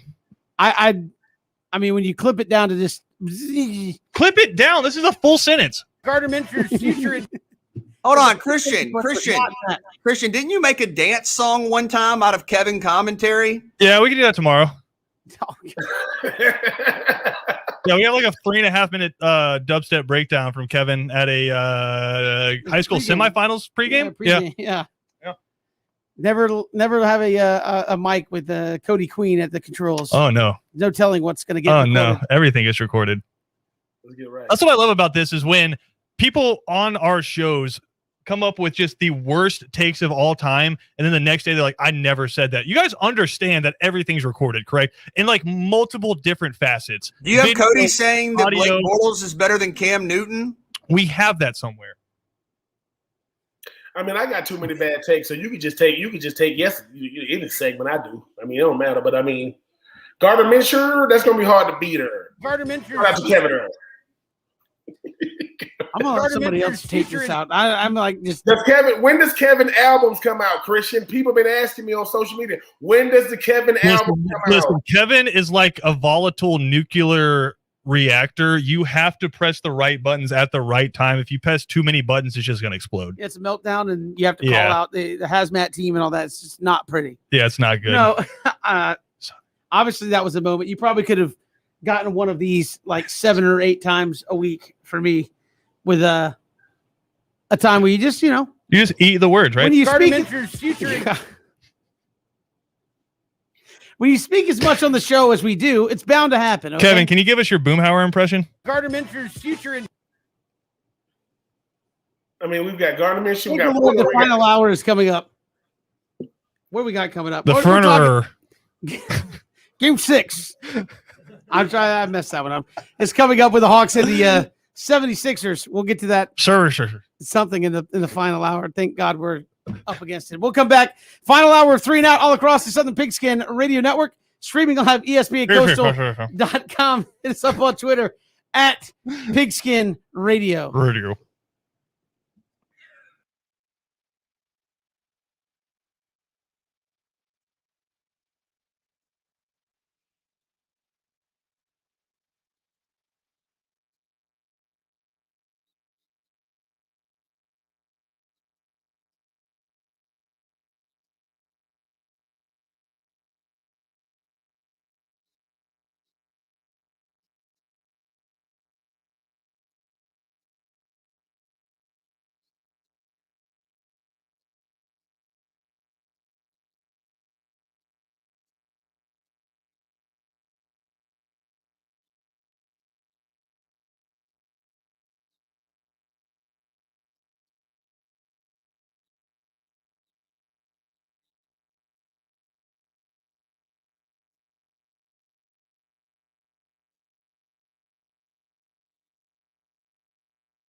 Welcome back to 3 and Out here on the Southern Pigskin Radio Network. Kevin, BJ, and Ben. Glad you are with us here. Final hour of the shows. We count you down towards Braves and Cardinals tonight, starting a 4-game series in Atlanta. But obviously, the vibes last night were all about the Hawks. The Braves, and I mentioned this in the top of the show, almost simultaneously, the Braves were getting mentored while the Hawks were coming back from one of the largest deficits we've seen in the last 25 years in the NBA to win in Philadelphia and take a 3-2 lead in the series. Just unbelievable night for the Hawks last night and what they were able to do and shut down a 76ers team so that 2 guys on the entire roster made a basket in the second half. 2 made a basket in the second half. Unbelievable what the Hawks were doing last night. Stunning. Truly stunning. I mean, you say unbelievable, and I agree with you, Kevin, because it's almost hard to process when you think about this. And we got some notes here. Philadelphia became the only team to lose back-to-back 18-point leads in playoff games in the past 25 seasons. The 22-point halftime deficit the Hawks overcame was the 3rd largest halftime rally in NBA postseason history. And Ben, you mentioned this earlier. It's incredible. The 76ers were 165-0 in the past 25 seasons when leading by at least 25 points at any point in a game. And the mathematical probability percentages, you see them kind of ebb and flow with scores in games. Philadelphia had a 99.7% win probability, and the Hawks rallied back. I mean, it's as an athlete, as a competitor, to be able to maintain the same edge when you're down 25 that you have when you're down 2 or 3, that's amazing to watch. And that's what you see when you watch the Hawks. They're never out. They never get down. They never give up. Trae Young is just 100 miles an hour. Go, go, go, go, go. And I think his teammates feed off of that. It was absolutely stunning what happened last night. And Atlanta is 1 win away from the Eastern Conference Finals. Trae Young is a superstar. This team is clutch. I mean, outscored Philly 40-19 in the 4th quarter. It is absolutely remarkable, Ben. I'm running out of things to say. Philadelphia had a 99.7 win probability. That doesn't give a lot of wiggle room for these Atlanta Hawks. Then Atlanta was down, by double digits going to halftime. Let's talk about the Hawks, as if they were Philly. Because if Philly did this, people would be going crazy. If Philly was down double digits and they came back, if Atlanta had a 99.7% win probability, that's how we should talk about the Hawks, because once again, Philly is new to this too. Philly knows nothing about being in this position. Philly knows nothing about being, the favorites. What does Joel Embiid and Ben Simmons know about being the favorite? It's because of who they're playing. So when we start talking about giving credit when credit is due, that's what this Atlanta Hawks team has done. Their superstar shows up on the court and on the free throw line, when helping his team win. They're not asking him to do anything he doesn't do. Clint Capella and Bogdanovich and Collins, they help on the defensive end. They ain't asking him to do that. What I'm saying is we can stop talking about the Hawks like they shouldn't be here. They had a competitive series against the Knicks. I don't think Philadelphia is a harder environment to win in than New York. So I just think that we need to just start giving, no matter what happens with this series, we should give Nate McMillan, we should give Trae Young and this young Hawks team a lot of credit, because everybody's talking about everybody in the playoffs but the Hawks. I understand what, Devin Booker and those guys, CP3 are doing. I understand that Kawhi Leonard is hurt. I understand that Kyrie Irving hurt his ankle, and Kevin Durant had one of the best games I've ever seen. Trae Young is one of the best players left in this postseason, and we need to start acting like it, because he's becoming the guy you don't want to foul. Because BJ, didn't he go like 17 for 19? He is clutch. Yes, 17 of 19 last night, and that's just wow. 17 of 19, including, once again, Kevin, key free throws down the stretch, but for the postseason, 90% from the line for Trae. Yeah. And I think you asked the question: is Trae Young having the best postseason in Hawks history? I think it's got to be. I mean, you just look at the Hawks' history, especially if they get to the next round. You're talking about he already, I think, is the only guy in NBA history with 30 plus and 7+ rebounds for 7 or 8 consecutive games in the playoffs, or 9 or 10. I forget what the actual number is, but he is in that list by himself of points and assists doing it. And again, the Hawks and their storied franchise, not a lot to write home about. I was looking at this, and you start putting it into perspective, BJ and Ben, about what this team is doing from where they started and where they are now. It's unbelievable. But in Hawks history, since they've become the Atlanta Hawks, all right, so that was all the way back in 1968. They're one win away from a conference finals, and we'll see what happens when they get there. But since 1968, when they moved to Atlanta from St. Louis, how many conference finals have the Hawks played in, if you know offhand? I mean, my guess would be 0. They have played. They played in 3. They made it a couple years ago, of course, when they had all the All-Stars. That's right. Yeah. So they made it in 2014, 2015, 1969-70 season, and the 1968-69 season. That's when they've made the conference finals. I know they didn't quite get there with Dominique and those guys. Yeah. And that's it. So they've only been, as an Atlanta Hawks franchise, they have only been to the conference finals 3 times. So just getting it there, if they can get one more win, puts them in pretty rarefied air as far as Atlanta Hawks franchise history is concerned. You want to talk about more rarefied air? Any guess as to how many games the Hawks have won in the conference finals? 0. Not many. 1. They were 1-4 in 1968-69, 0-4 the next year, and of course that Hawks team ran into LeBron James and the Cavs and got 0-4 there in 14-15 from the Eastern Conference Finals. So hold on, I'm trying to do math on the fly. So they haven't won a conference finals game in 50 years. Yeah, since 1968, 1969. Yeah, and they won 1. Went 1-4 and lost, I believe, to the Lakers at that point. So to say it's rarefied here for Trae Young and the Hawks, what they're doing, it is, especially if they get to, let's just say they play Brooklyn and they win a game, they're already better than pretty much every team in Atlanta Hawks history at that point by winning a game in the conference finals. So just getting here, and you know how I try to back off, is Trae Young having the greatest ever of this and that? I mean, there's not a lot of ever when it comes to conference finals and playoffs, period, with the Atlanta Hawks. And the fact that he's putting up some of the numbers he is and leading his team potentially to get there is truly incredible. There can't be many more purposes. And again, I went and looked at the 14-15 Hawks. I mean, Paul Millsap had some good games. He did not have the consecutive string of games that Trae Young had for the Atlanta Hawks. So I think it's going to be hard pressed to say that he's not having the best kind of playoff run that anybody's had in Hawks history, especially if they win one more game and move on. And Ben, he's averaging 30 and 10, man. I mean, 30 points, and he's not I have to shoot it 40 times to score 30 points kind of guy. Gets a lot of points from the free throw line. And again, I love that. I love guys that are effective and efficient at the free throw line. A lot of the great scorers in the history of the league have been that way. And then the consistent passing of the basketball to shooters. I mean, a couple of nights ago, 18 assists, which is unheard of, and you're averaging 10. I love that. I mean, he is the ultimate catalyst. He's fun to watch play. He doesn't change his style when they're down 15. I mean, there's a composure to Trae Young that you don't see out of young players. And I think you saw it right with the late floater in the Garden, the free throws last night. He is calm, and I don't know how you teach that or how you develop that as an athlete. They say, experience can kind of make you more calm in the moment. Well, it's not like Trae's been here before. I mean, it's amazing that he is so consistent and so steady in these bright lights on these huge stages. It really is a remarkable testament to the type of player he is. It's incredible to watch. It just looks like he's built for it. Nate McMillan understood what he had when he became the interim head coach, and he's seen what Trae Young brings to the table. Trae Young is a superstar that defers to his teammates. Trae Young is a superstar that doesn't have to shoot the basketball to impact the game. Trae is a guy that's clutch at the free throw line. He wants to take the last shot. When they won the last series, when they won the opening series against the Knicks, he took a bow. He didn't do it. He didn't do it to be conceited. He didn't do it out of spite.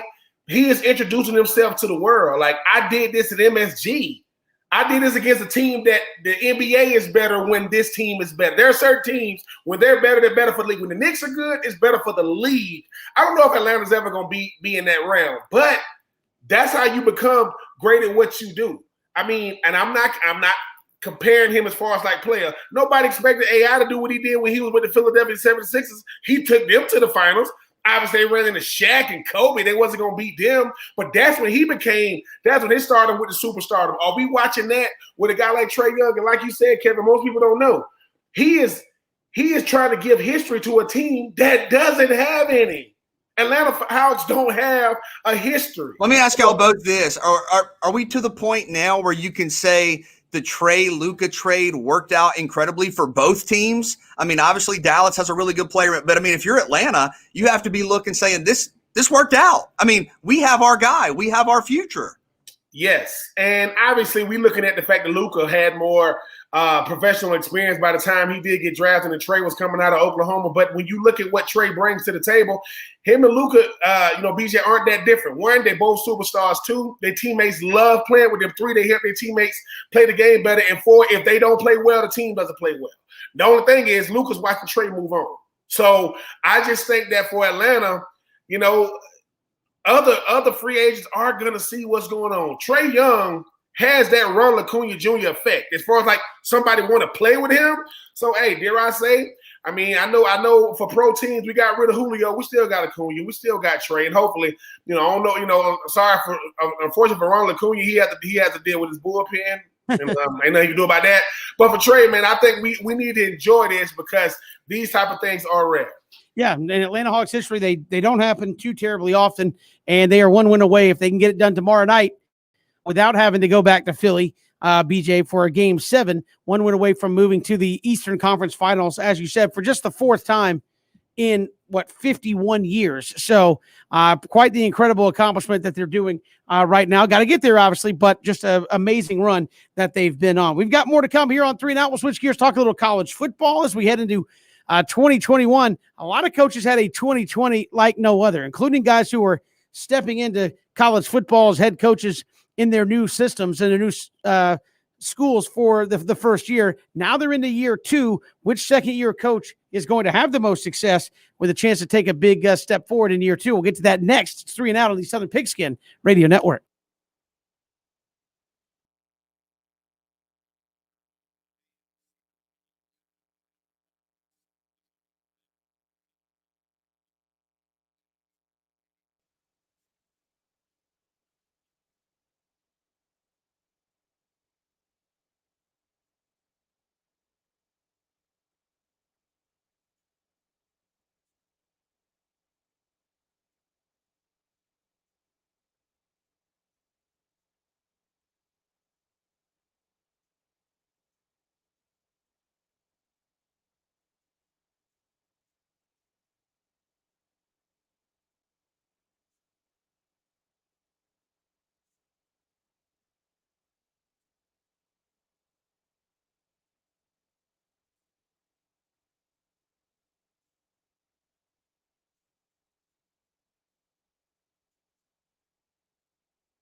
It is 3 and out on this Thursday. Kevin, BJ, and Ben counting you up towards Braves and Cardinals tonight. 6:05 with pregame coverage. But college football, man, coming off a heck of a year in 2020. And certainly everybody faced challenges, Ben and BJ. But you talk about guys that were in first-year gigs, what kind of challenges they faced in 2020. You know, Sam Pittman, first-time head coach, going up, and they're like, hey, you get to play Georgia right out of the gate. Oh, terrific. Lane Kiffin there at Ole Miss. Mike Leach, Jeff Hafley there, Boston College, Eli Drinkwitz coming in. Who are some of these guys that came in year one under extraordinary circumstances that you think through all that are really poised to take a big next step with their teams here in year number 2? Yeah, I think I'll look at Lane Kiffin and Ole Miss. And I understand that they're in the just very difficult position of being in the SEC West. But with those challenges, I should – all right, I'm creating my own audio clip for tomorrow. With those challenges come opportunity. And I think that, I already know I'm not going to be on the show tomorrow. I can't handle this. But no, I think I think Ole Miss with Matt Corral back, a guy that is an NFL quarterback, going to be a first-round pick, has 40 touchdown potential. You're talking about a backfield where you have Matt Corral and Jerrion Ealy. Remember, Ole Miss was really good at running the football last year too. And I think a lot of people think about Lane Kiffin offenses and they think about, oh, you're going to throw it. Well, you have the running balance also. And there aren't going to be very many offensive backfields in the country better than Matt Corral and Jerrion Ealy. So I think Ole Miss, while they probably aren't going to win their division, they're going to win a game they're not supposed to. They're going to beat somebody that prompts some national conversation like, wow, Ole Miss just did this. They're exceeding expectations. And then, Ben, I've heard you talk about Mike Norvell at Florida State. You shouldn't have fired Willie Taggart as early as they did. You got to give a coach longer time than that. But if you're Mike Norvell, you step into a situation where the expectations are there. The consistency has not been for a couple of years, the end of the Jimbo Fisher era. I mean, how do you know what to expect there with a difficult schedule? Yes, but you do bring in McKenzie Milton. So when I look at kind of second-year coaches, I'm looking at Lane Kiffin, what can they do at Ole Miss, and then Mike Norvell, kind of what to expect at Florida State. I mean, my number one will be Eli Drinkwitz. I think when you look at what he does, what he can do at Missouri, I'm looking at the least. Like, he don't have to deal with that SEC West schedule, Kevin. When you think about the fact that no, they did not end the season well, last year. But when you talk about a more favorable schedule like Central Michigan, Southeast Missouri State, Arkansas, Kentucky, South Carolina, Tennessee, that's going to be a lot. You're going to have a North Texas. I think they got them like in the middle of the season. They got a shot because this is my thing. Outside of the fact that hopefully Eli Drinkwitz will know he's in the SEC now. I know his first press conference didn't go as well. I think he got a shot to really, really make some noise. I think that third spot in the East is up for grabs because you got a lot of teams in very, very similar boats. But BJ, for me, a guy that, because of what happened last year, I think it's Sean Clark. I think when you look at the fact that we're talking about the Sun Belt and we don't even mention App State. You mentioned in Louisiana, you mentioned in Coastal Carolina, and that is unusual. Even for Louisiana and Coastal Carolina, I think when it's hard for them to get used to being in the top spot. We used to say, okay, in order to win, you got to be that. Well, now, I mean, BJ, is that changing? Is it changing? Because we thought that App State was a play and plug type place. It doesn't matter who the head coach was, they're going to be successful. Nobody saw Coastal Carolina doing what they was doing. Louisiana is that usual suspect because of how well they run the football and play really, really good defense. So for me, I mean, I like Eli Drinkwitz. I think he got a shot to really, really be good this year in the SEC East. That I think that third spot is up for grabs. But Sean Clark got he got big shoes to fill, not just for the team he coaches, but for the conference he's in. Yeah, I think you look at the challenges certainly that play in, and you talk about upsetting the apple cart. I know Mike Leach kind of came in, and everybody's talking about what he was going to do at Mississippi State. Got the big win over LSU, and then it kind of trickled back down from there in terms of expectations. How much of this is, look, you can be a really good coach, Lane Kiffin. You can be a really good coach, Mike Leach. But the fact of the matter is, you have to be on your A game 6-7 weeks out of the year, especially if you want to have a better than average season there in the SEC. How much does that weigh? I mean, because again, you talk about what I think a guy like Jeff Hafley could do at Boston College. I mean, they could finish potentially second or third in the Atlantic Division because that side is obviously down and regrouping, and he's got a team that's kind of on the rise a little bit. But, I mean, you could do a heck of a coaching job, Mike Leach, and still finish fifth in the SEC West. How do you see those guys, especially in the SEC, pushing their programs forward when you have some pretty tough odds stacked in front of you, given the fact that, Alabama just gets the greatest recruiting class ever, followed by the greatest. I mean, that's what you're dealing with to try to overcome some of that. Yeah, it's really difficult, but I think you have to kind of frame it this way where you have multiple opportunities at a signature win, at a statement win. Yes, if you're Ole Miss, or Mississippi State, you're looking at Alabama, Auburn, LSU, Texas A&M. 3 of those teams are probably going to be preseason top 10, and that's before you even get to your non-conference schedule. But those losses, while they could add up, think about what a win might do. If you're Ole Miss, I mean, you played Alabama,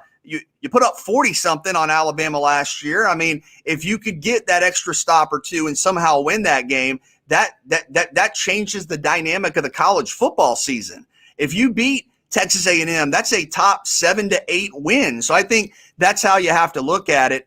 My expectations are a little higher for Ole Miss than Mississippi State, but it is kind of the same deal. You have a chance where even if you bring back a star player like Matt Corral, or even if you bring back one of the youngest teams in college football like Mississippi State, the expectation, the pressure isn't necessarily going to be there. The challenges are, but the opportunities will be as well. And then I look at, Mike Norvell again at Florida State. I know a lot of people might say, oh, the ACC, but think about Mike Norvell. You open the season with Notre Dame.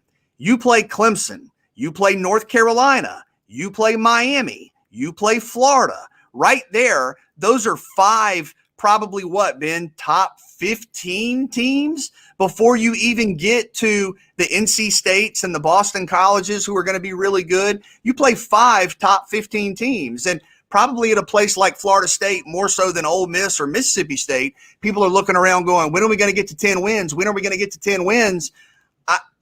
I think you have to look at the schedule, especially when you're talking about first or second year coaches, because it's a building process. And you hear coaches all the time say, hey, we might be better than we were a couple of years ago, or might be better than we were last year, but our record might not indicate it. I think this might be one of those years for Florida State potentially. Mike Leach and a coach like Mike Leach, bigger than him, just fighting to look competitive, in the most competitive conference in college football. He don't want his name and he don't want his team being down there next to Arkansas. Like bottom line. And he's looking to be the best team in the state of Mississippi. That's all he can do. Yes, can he beat a team like LSU or Auburn? Yes. He's not gonna beat Texas A&M. He's not going to beat Alabama, but I don't think that's the barometer. When you got a guy like Lane Kiffin, who has Matt Corral, the best quarterback returning in the SEC, taking nothing away from JT Daniels, you got to be able to have that Johnny Manziel effect. You got to go guy that's good enough to beat any team they go up against because of how good of a player he is. BJ, Mike Norvell, he's trying to give Florida State, back in the national conversation. It's not necessarily about beating Clemson. It's not necessarily about beating North Carolina. It's about people talking about Florida State as one of the big 3 in the state of Florida and being one of the premier schools in college football, which Mike Norvell got the hardest job because his ain't even about winning the Natty. It ain't even about winning the ACC. It's about being talked about in the best team. So they say, who the best teams in the ACC? Oh, Clemson, Miami, North Carolina, and Florida State. That's what he's looking to do. And that's hard to do because what Clemson is doing now is what Florida State used to be for 14, 15 straight years. But that's what comes with it. When you Mike Norvell, nobody's going to feel bad for you. And Mackenzie Milton is actually not going to be a blessing in disguise if it doesn't work. Because you got a player that's all they're going to do is compare to what he did when he was at UCF. And I know that's not fair, but that's what comes with it. Mike Leach got to prove that the air raid is worth watching. Because for one game, oh my God, it was beautiful. And then, well, they played Kentucky. Think about that. They played South Carolina or whatever. So, and if you Lane Kiffin, you got to prove you an offensive mastermind because every year in the second year in Lane Kiffin's offense, when people catch up to it, it looks very, very, very regular. You got to prove that you back in the SEC West to challenge them boys in Tuscaloosa because you look real good at it last year.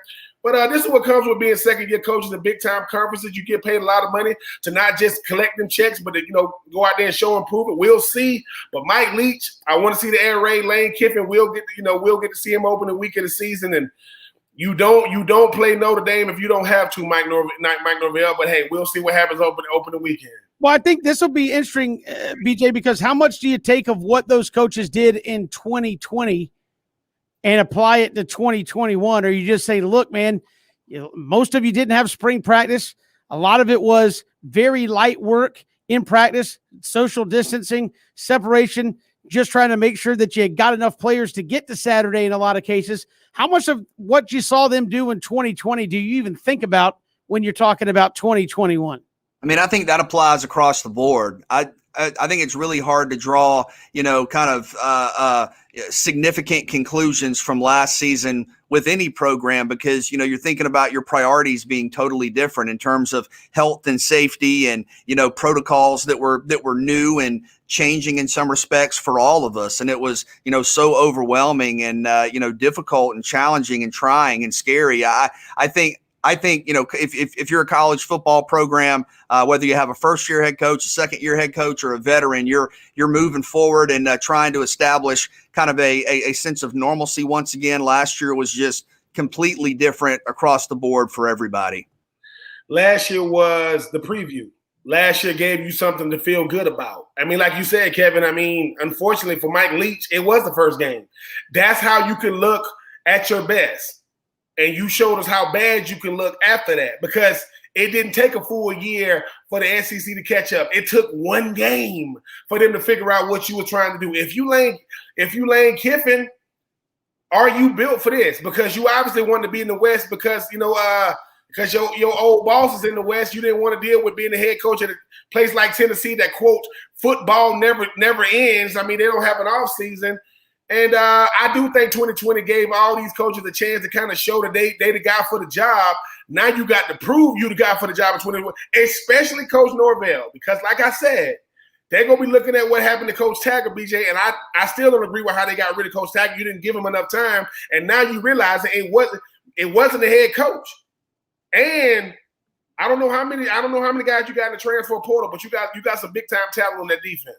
Yeah, going to be interesting to see how some of these guys fare in a full year number 2 moving forward. We'll come back. We'll hear from Rennie Curran here on 3 and Out all across the Southern Pigskin Radio Network.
all across the Southern Pigskin Radio Network, streaming live, ESPNCoastal.com, also live on Facebook, Twitter, and YouTube as well. Glad you're with us here on the show as we are joined by a former All-American linebacker at the University of Georgia, Florida Hall of Famer as well. Rennie Curran joins us here on 3 and Out. Rennie, welcome back to the show. How are you?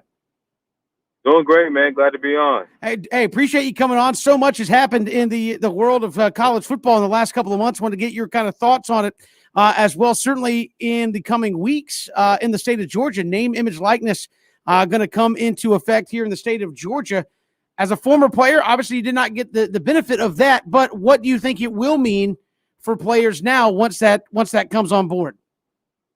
Yeah, I mean, from my perspective, I believe that for the players who are smart, the ones who are thinking about their future and just thinking about, even who they are off the field, this presents a whole new opportunity for them to not only monetize the hard work that they do on the field, but also it gives them the opportunity to learn. I think that's what a lot of people are missing out with this name, image, and likeness is the opportunity to just learn how to build your brand, learn how to network with local business leaders, even learning how to just present yourself, how to articulate yourself. For me, as now an entrepreneur, this is something that I wish that I could have done while at University of Georgia, while I was in a protected environment, where it wouldn't be as costly later on. You see a lot of athletes. We all know the athletes that go broke after they go pro, and I think if they had the opportunity to learn the business world and build their brand while they're in college, like I said, in a protected environment, they'd had a lot more success long term. And then even you look at the non-revenue generating sports, this is going to present some opportunities as well. HBCUs who don't have as much funds when it comes to recruiting and different, just opportunities, whether it's with the school or for the athletes, they're going to be able to level the playing ground depending on the market that they're in, the city that they're in. So it presents a lot of new ways just to be innovative, whether you're an athlete or whether you're an athletic program. Rennie, how important do you think social media is going to be in all of this with name, image, likeness?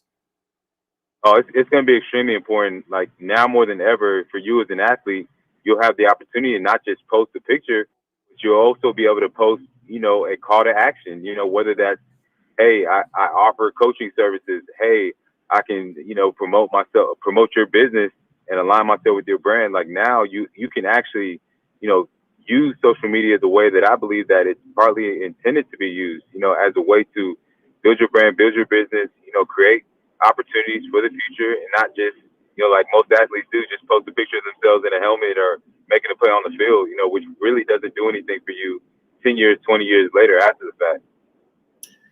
And Rennie, how much does something like this separate the player from the game in the sense that, we've always been attached to the game. It's been our end all be all. We didn't have a bunch of eggs in one basket. We had one egg in a basket, and if that didn't go the way we wanted to, our lives could have went a total different way. How much does this show these young men and young women that while these games are a part of their lives, it's not all of them? Yeah, you just said it, man. The way I looked at the game and the way I believe it should be looked at is, you want to have that plan A, and then we always talk about having plan B. But to me, it's about leveraging plan A to create plan B, plan C, plan D. And I think, now more than ever with the name, image, and likeness rule, they're going to be able to do that, and it's going to become more normalized. So it won't be an anomaly to see a Malcolm Mitchell or somebody like myself who's an athlete, but is also an author, is also doing other things off the field. It's going to become something that's the way to be, or else you're left out. So I think we'll see golf athletes, we'll see tennis athletes, we'll see swimmers who are just doing so much more, really showcasing who they are outside of the field, and being able to align brands that are also aligned with like their values and their passions and their interests. And like I said, I'm big on education, man. I think like as an athlete, especially while you're in college, just having the opportunity to learn, and to network and just to meet other business leaders, to learn business ideas and really get as much you can out of that education, man. Like that's going to be huge. And so I look at it from that aspect and not just from the standpoint of a player who's going to get that big sponsorship deal or, get that big endorsement. There's only going to be a few of those, the quarterback and maybe one other player, but the majority of athletes, if they're smart, they'll be able to leverage it in other ways that really, really set them up for the future. Rennie Curran joining us here, former All-American Georgia linebacker. Also in the news, Rennie, you've got college football set to go to a 12-team playoff as early as 2023. I know a lot of people look back and say, what if? Obviously, you were part of a great 2017 there at Georgia. Does that team win a 12-team playoff, you think, if they had one then? Oh, without a doubt. We all know the answer to that. That was an amazing year, man, and we all know, how we ended that year, ending with number 2. We were just on fire and unbeatable, and fortunately, the chips, the chips fell where they did, and we didn't have systems like this in place. But I honestly believe we would have won it all if we had a system like this in place, or just playoffs as a whole. So what are your thoughts on the expansion? We've had the 4-team format for a couple of years, I think going back to 2014, and now potentially in a couple of years go into 12. Do you think that's good for the sport? Yeah, I mean, it's, you can always argue about the pros and cons of adding more games and different things like that. I definitely think it's good for the sport in terms of, how you have those teams that are on the cusp. They may not be in a very strong conference, and, they usually have the most to say when it comes to just where they end up, what bowl games they end up, how well-respected their records are. And it really, closes that gap in terms of having situations like that with the smaller schools that may have an undefeated record. And then ultimately, I mean, it's more revenue, more TV time, for athletic programs and for the NCAA to rack up more money and more sponsorships. So that's always good. It is a business. We got to be real about that. So from that aspect, it's going to be great, for the numbers, for the ratings. You get even more build up to that national championship game. There's more, more storylines. There's just more of everything that we love, more football. So I think from that aspect, it's going to be great. And Rennie, obviously your Georgia Bulldogs are picking to do some big time things this year, definitely in the postseason. And when you look at what you guys did in the transfer portal, it's only adding to you guys already, a firepower. You were a guy that was at Georgia. You were a guy that, you 2017 had a chance to really make some noise had they had that 12-team playoff. Most people only hear about it. Most people only talk about it. You lived it. What is it like being a leader on the team, being one of the best players on the team with big-time postseason aspirations and having to try to live up to those expectations? Yeah, I mean, it's really it can be a lot of pressure, but when you're a performer and when you go out there, you practice, you prepare, you get your mindset right, and you know where you're trying to head to as far as being the best, at that level, man, it's like it's one of those things that comes with it. It's like just one of those things you just really learn to operate in, and it's something that helps me now in the business world. Just knowing that if I'm trying to get to this highest level, I have to have a certain mindset. I have to have a certain level of preparation, and I have to understand also that there's going to be expectations that come with that. So that's kind of my perspective on it, man. Being that team captain, being somebody that folks look to, to perform and to really get things done. So yeah. Obviously, the format is going to play itself out here as they finalize all this stuff in terms of off weeks and things of that nature. But depending on who wins this thing, you could be talking about 16, 17 games for the champion and runner-up. How suited do you think you would have been or were in college to handle basically an NFL schedule at that point to try to play out for a national championship? And do you think that will be a problem for college football moving forward for some of these teams? Man, I think for me, I know how it would have been. It didn't matter how many games I was going to play. For me, it's like the more the better because you get more time, more stats, right? More opportunities to build your stats up and things like that. And then you get more chance to showcase your talent and abilities. And if you're a guy, especially coming off last year with the pandemic, if I'm in that position, I'm trying to get all the film that I can get and showcase the teams that, I have the ability to play at that next level. So I think that, when you're young, when you're 18 to 21 years old, I mean, you guys know you don't feel that, that pain like you would in the NFL schedule. Like your body bounces back a lot faster than it does when you're in the latter parts of your career. So I think these guys are going to be hungry. They're going to be ready to compete. We got that transfer portal and everything where guys are coming in. They're looking for opportunities to start and get on the field. So this just presents more opportunities. I know guys have long talked about the SEC preparing them for the pros in the NFL. Do you think the SEC schedule and, hey, look, playing 2, 3, 4 top 10, top 15 teams in a row, that could prepare you for the playoff as well, where you might have to play, 2 or 3 top 12 teams in a row? Yeah, I mean, it definitely does. We all know playing the SEC is challenging, and the one drawback that this could present is you could see more injuries, which could affect teams a lot more down the line. And so I think it's going to be crucial, especially as they get to that postseason, making sure that just like in the NFL, they give the guys time to rest. They're really being smart, and I mean things nowadays in terms of just physical therapy and performance, like it's so far advanced was when I was playing. I mean, they weren't nobody's talking about hyperbaric chambers and microcurrent and all those different things. And now all these guys have access, especially if you're in that SEC or a powerhouse school. So I definitely think that's is not going to be that much of a factor. But like I said, the competition is always going to be there.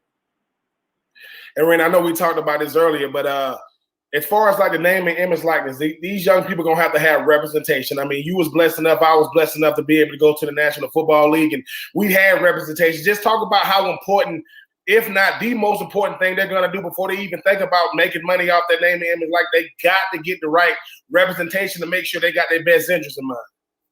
Oh yeah, that's huge, and that's something that's not really being talked about much. I mean, they're mentioning how guys are going to be able to have the opportunity to get their own agents and get their own marketing representatives. But you're exactly right. I mean, when you're that age, people who have been in the industry for a long time, guys who are older and who've been through the ranks, like they can very easily take advantage of you. They can get you in, bad business deals. They can, just really just exploit you. Which we already know that's already kind of happening to an extent, but even more so now, that opens up the door for a lot of people who wouldn't necessarily have a chance to interact with these athletes to get with them a lot earlier. And so that's sports agents or assistants of sports agents, that's, the uncle sometimes, or just somebody who doesn't always have your best interest. So I think a big part of this needs to be that education. Number one, just making sure these guys know who they should be looking to partner with in terms of representation, and then how to find the right deals, how to, read between the lines, all those types of things. And I'm definitely going to be at the forefront of trying to make sure that I'm looking out for guys as a former athlete, looking out for the younger guys and making sure that they know what to look out for as well. And Randy, speaking of being at the forefront, you guys start off the season this year against Clemson. Obviously, big time expectations coming out of Athens and nationally. If this is the year that Georgia finally wins that national championship, I know you're a humble dude. Are you talking trash to everybody that has something to say, including myself? I mean, of course, I'm always pulling for my dog. You know that, for my dogs. Expecting big things out of them. We brought in a couple great transfer. I mean, in the backfield or in the defensive backfield, with the defensive backs, and then we brought in some wide receivers as well. And I mean, there's no telling what's going to happen once the season starts as well, with the transfer portal now being an option. But I'm excited just to see JT Daniels get back out there and continue on with what he's been what he was able to put together last year, and just the amount of talent that we have coming back, offensively, especially. It's going to be exciting to see. And now we don't have the pandemic to worry about. They get a full off season to really prepare, really build that camaraderie.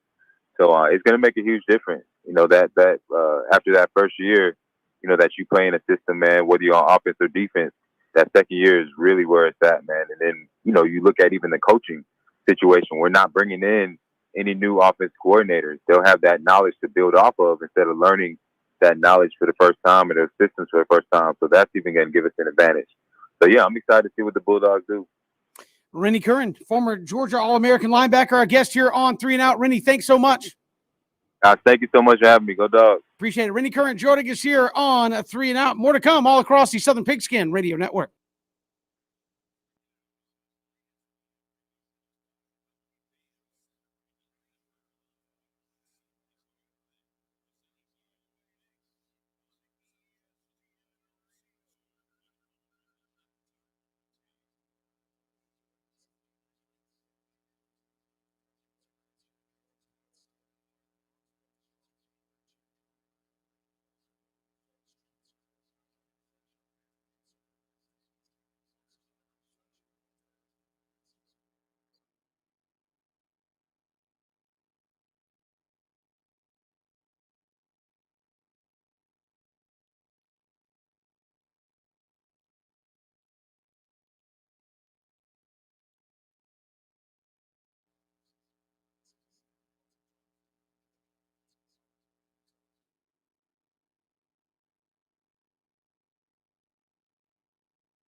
Good to have you here on 3 and Out. Braves and Cardinals starting a 4-game series tonight. We'll have that for you coming up at 6:05. Appreciate Rennie Curran joining us here on the program. Also, Wes Blankenship of the Outsider.com or Outsider.com, I should say, joined us back in hour number 1 talking Georgia football with Wes. So appreciate him joining us here on this Thursday. If you missed any portion of the show, go to ESPNCoastal.com, Spotify, Apple Podcasts. Go to our YouTube page. You can get a podcasted version of the show each and every day. Of course, the conversation continues online. Hit us up on Twitter at Pigskin Radio, at Pigskin Radio. Love to hear from you there as well. Braves and Cardinals, first of a 4-game series coming up in about 7 minutes.